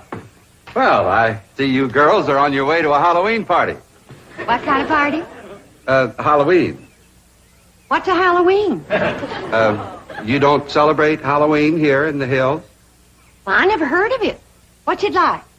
Well, it's an occasion where everyone gets dressed up in their most beautiful clothes. Oh, these old things, they're just something I threw together myself. Well, they look like they came from Sag. Well, they didn't. I made them with store-bought yard goods. Didn't I, Jethrine? Yes, sir. Well, what brings you girls here on this beautiful Indian summer day? Following you. we was headed this way anyway. I promised to keep an eye on the old home place for Cousin Jed, remember? Oh, I hope he won't mind that I had a telephone put in the cabin. You see, we're using it as a sort of a field office. Oh, but he won't mind. Especially if you would show it to me and I could see for myself that there was no damage done to the cabin. Well, that's quite all right. Come along, huh? Stay in the buggy, dear. Well, perhaps you'd like to stretch your leg. They're long enough now. Jethrine's awful tall for age. She takes after her father. Her late father, that is. I'm a widow. Yes, I believe you told me. Oh, that's right. That's when you told me you was a widower. Yes. You, still are, I suppose. A widower? No, yes. Stay in the buggy, dear. Look at that fruit there. Did you ever in your whole born days ever see anything as pretty as that fruit? Don't spoil neither. Don't taste neither. Oh, now. Jethro ate a whole bunch of them grapes. 2 apples, a pear, and a whole handful of strawberries. And he said there wasn't one bit of juice in the whole kit and caboodle of them. He said it was dry as wax.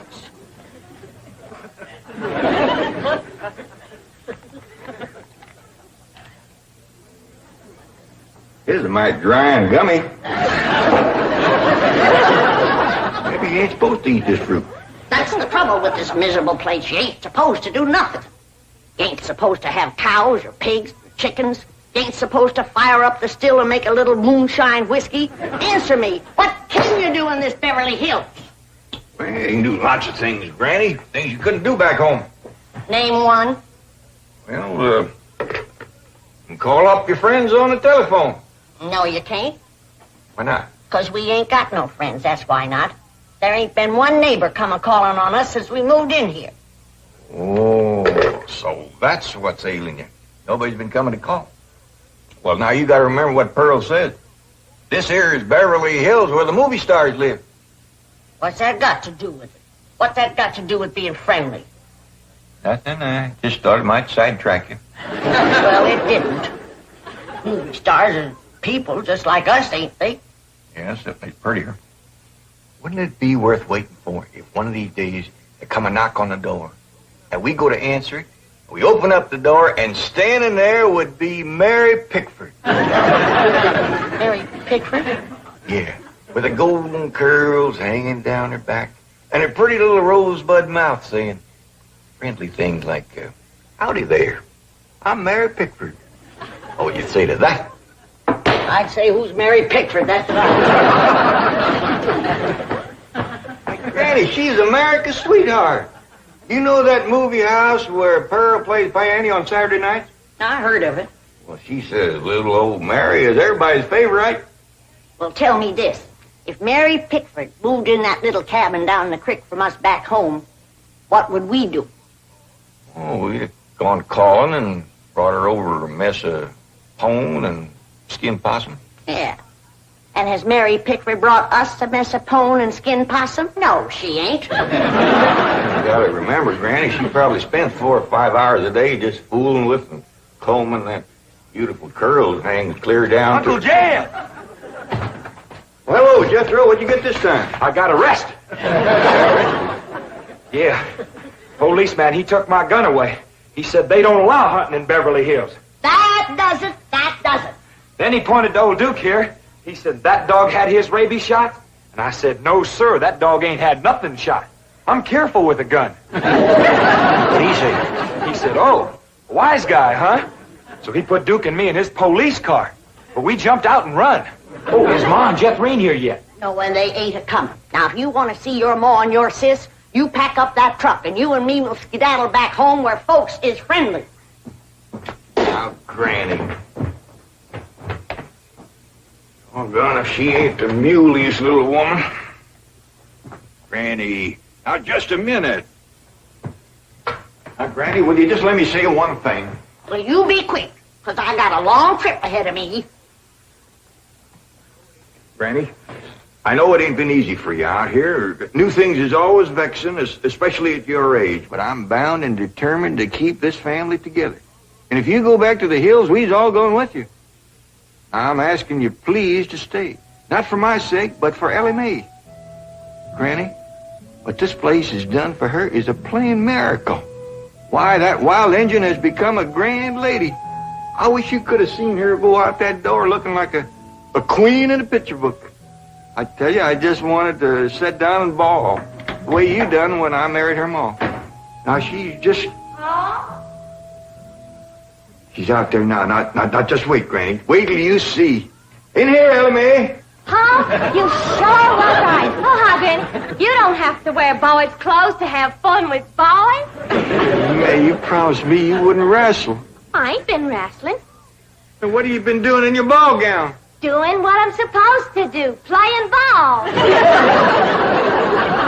Oh, I made 2 touchdowns and kicked 3 field goals. This is the phone I was telling you about. It's called a field telephone. Now, with this, I can communicate directly with the men working at the drilling site.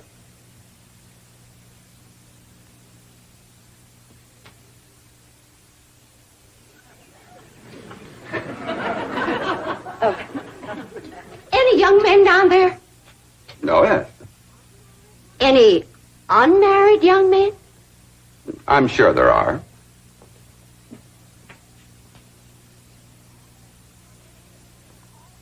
Any tall unmarried young men? Well, they're probably all sizes. Yeah. Suppose it gets pretty lonesome working down there. Well, it's very likely. This is rather an isolated area.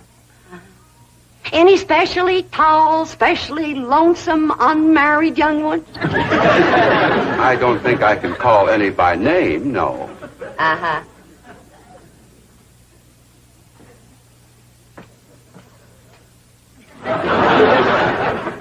Well, I was just wondering.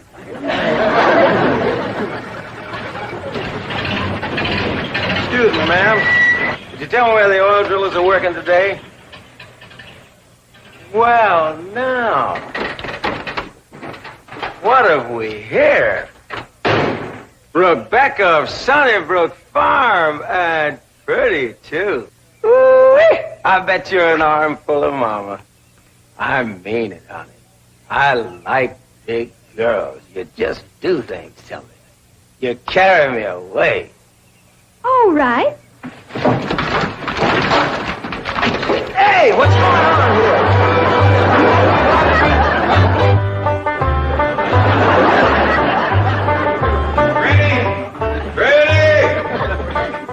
Oh, there you are. What are you doing? I'm figuring. And I figure best when I'm fishing. Ain't no fish in there. I ain't fishing for fish. I'm fishing for figuring. Hey, what kind of figuring you fishing for? I'm fishing to figure how I can get home. Granny, I've been doing some figuring, too. You know, I think I got it figured out how come the neighbors ain't come to visit us. I'm listening. Well, I got it figured. Out here in Beverly Hills, instead of them coming to see us, we go to see them. How come? I don't know how come. That's just the way I got it figured. Mighty convenient figuring. Granny, it wouldn't do no harm and to give it a try. A lot of things is different out here. Well, I'll fish on it for a spell. Well, let's see now. Which neighbor shall we call on first? Mrs. Drysdale's off in Boston with his missus, so let's go this way. If you ask me, let's go back that way. Now, Granny, you promised. Come on, everybody, let's go. You reckon they'll give us a mess of pone or something, Paul? Or maybe some salted down possum. Probably so lie on us.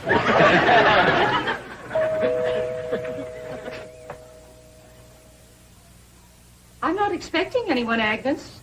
Oh, it's probably just them children playing trick-or-treat, ma'am. Hi, ma'am. We's the Clampetts. You got something for us? Yes, bro. Aren't you rather big for this? Yes, ma'am, we are. In fact, I don't see how anybody gets through that little door. Just a minute. Come in. Come in and set a spell, as you folks stay up in the hill. Well, thank you. We got a lot of calls to make. But, this here is Granny. Howdy. Hello? I'm my daughter, Ellie. Oh. My nephew, Jethro. Oh. And I'm Jed. Hello, Jed. I'm Agnes. Just call me Aggie. Mighty nice place you got here, Aggie. Oh, shucks, 'tain't nothing but a heap of bricks, but we call it home. Well, sure is nice to meet up with you. Oh, now wait just a minute. I got something for you. Wait a second. Here you go, Granny, and Ellie, that's you, and Jethro, you and Jeff. There. Yeah, thank you. That's mighty neighborly of you. And you must come and see us sometime. Yeah, we'll go hunting together. Hey, Aggie, you like to play football? Love it. Well, there's a whole bunch of fellas that plays in the pasture down the way a piece. And they'd like it just fine if I could bring some more girls along. Now, don't forget. Please, can we go out now? Not yet, children. Not till it gets dark.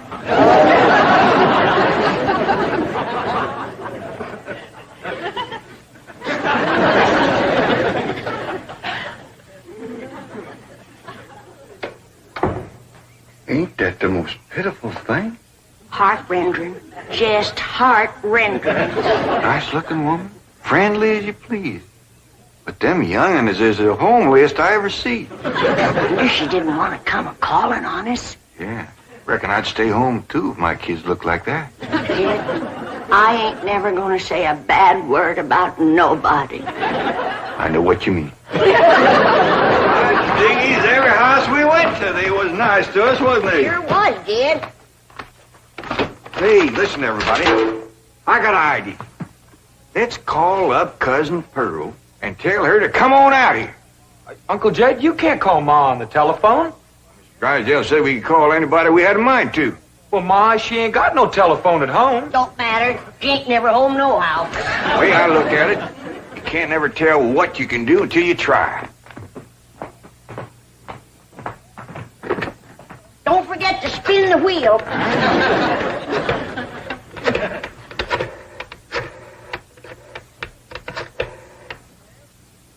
Howdy, ma'am. I want to talk to Pearl Bodine back in Oxford. That's right, operator. J.D. Clampett in Beverly Hills. Jed's sure gonna be surprised to hear me talking at him on this thing. Oh, they're ready to make the connection. Hello? Dad! That you, Jed? You betcha it is. Hello, Pearl, you old rascal. What you doing down there? Hi, there ain't Pearl. This here's Ellie. Jethro talk in a minute, but first I want to say something. You gotta come out here to Beverly Hills and bring Jethrine. If she can't get a husband out here, there ain't no hope. You ain't never seen so many homely young'uns in all your born days.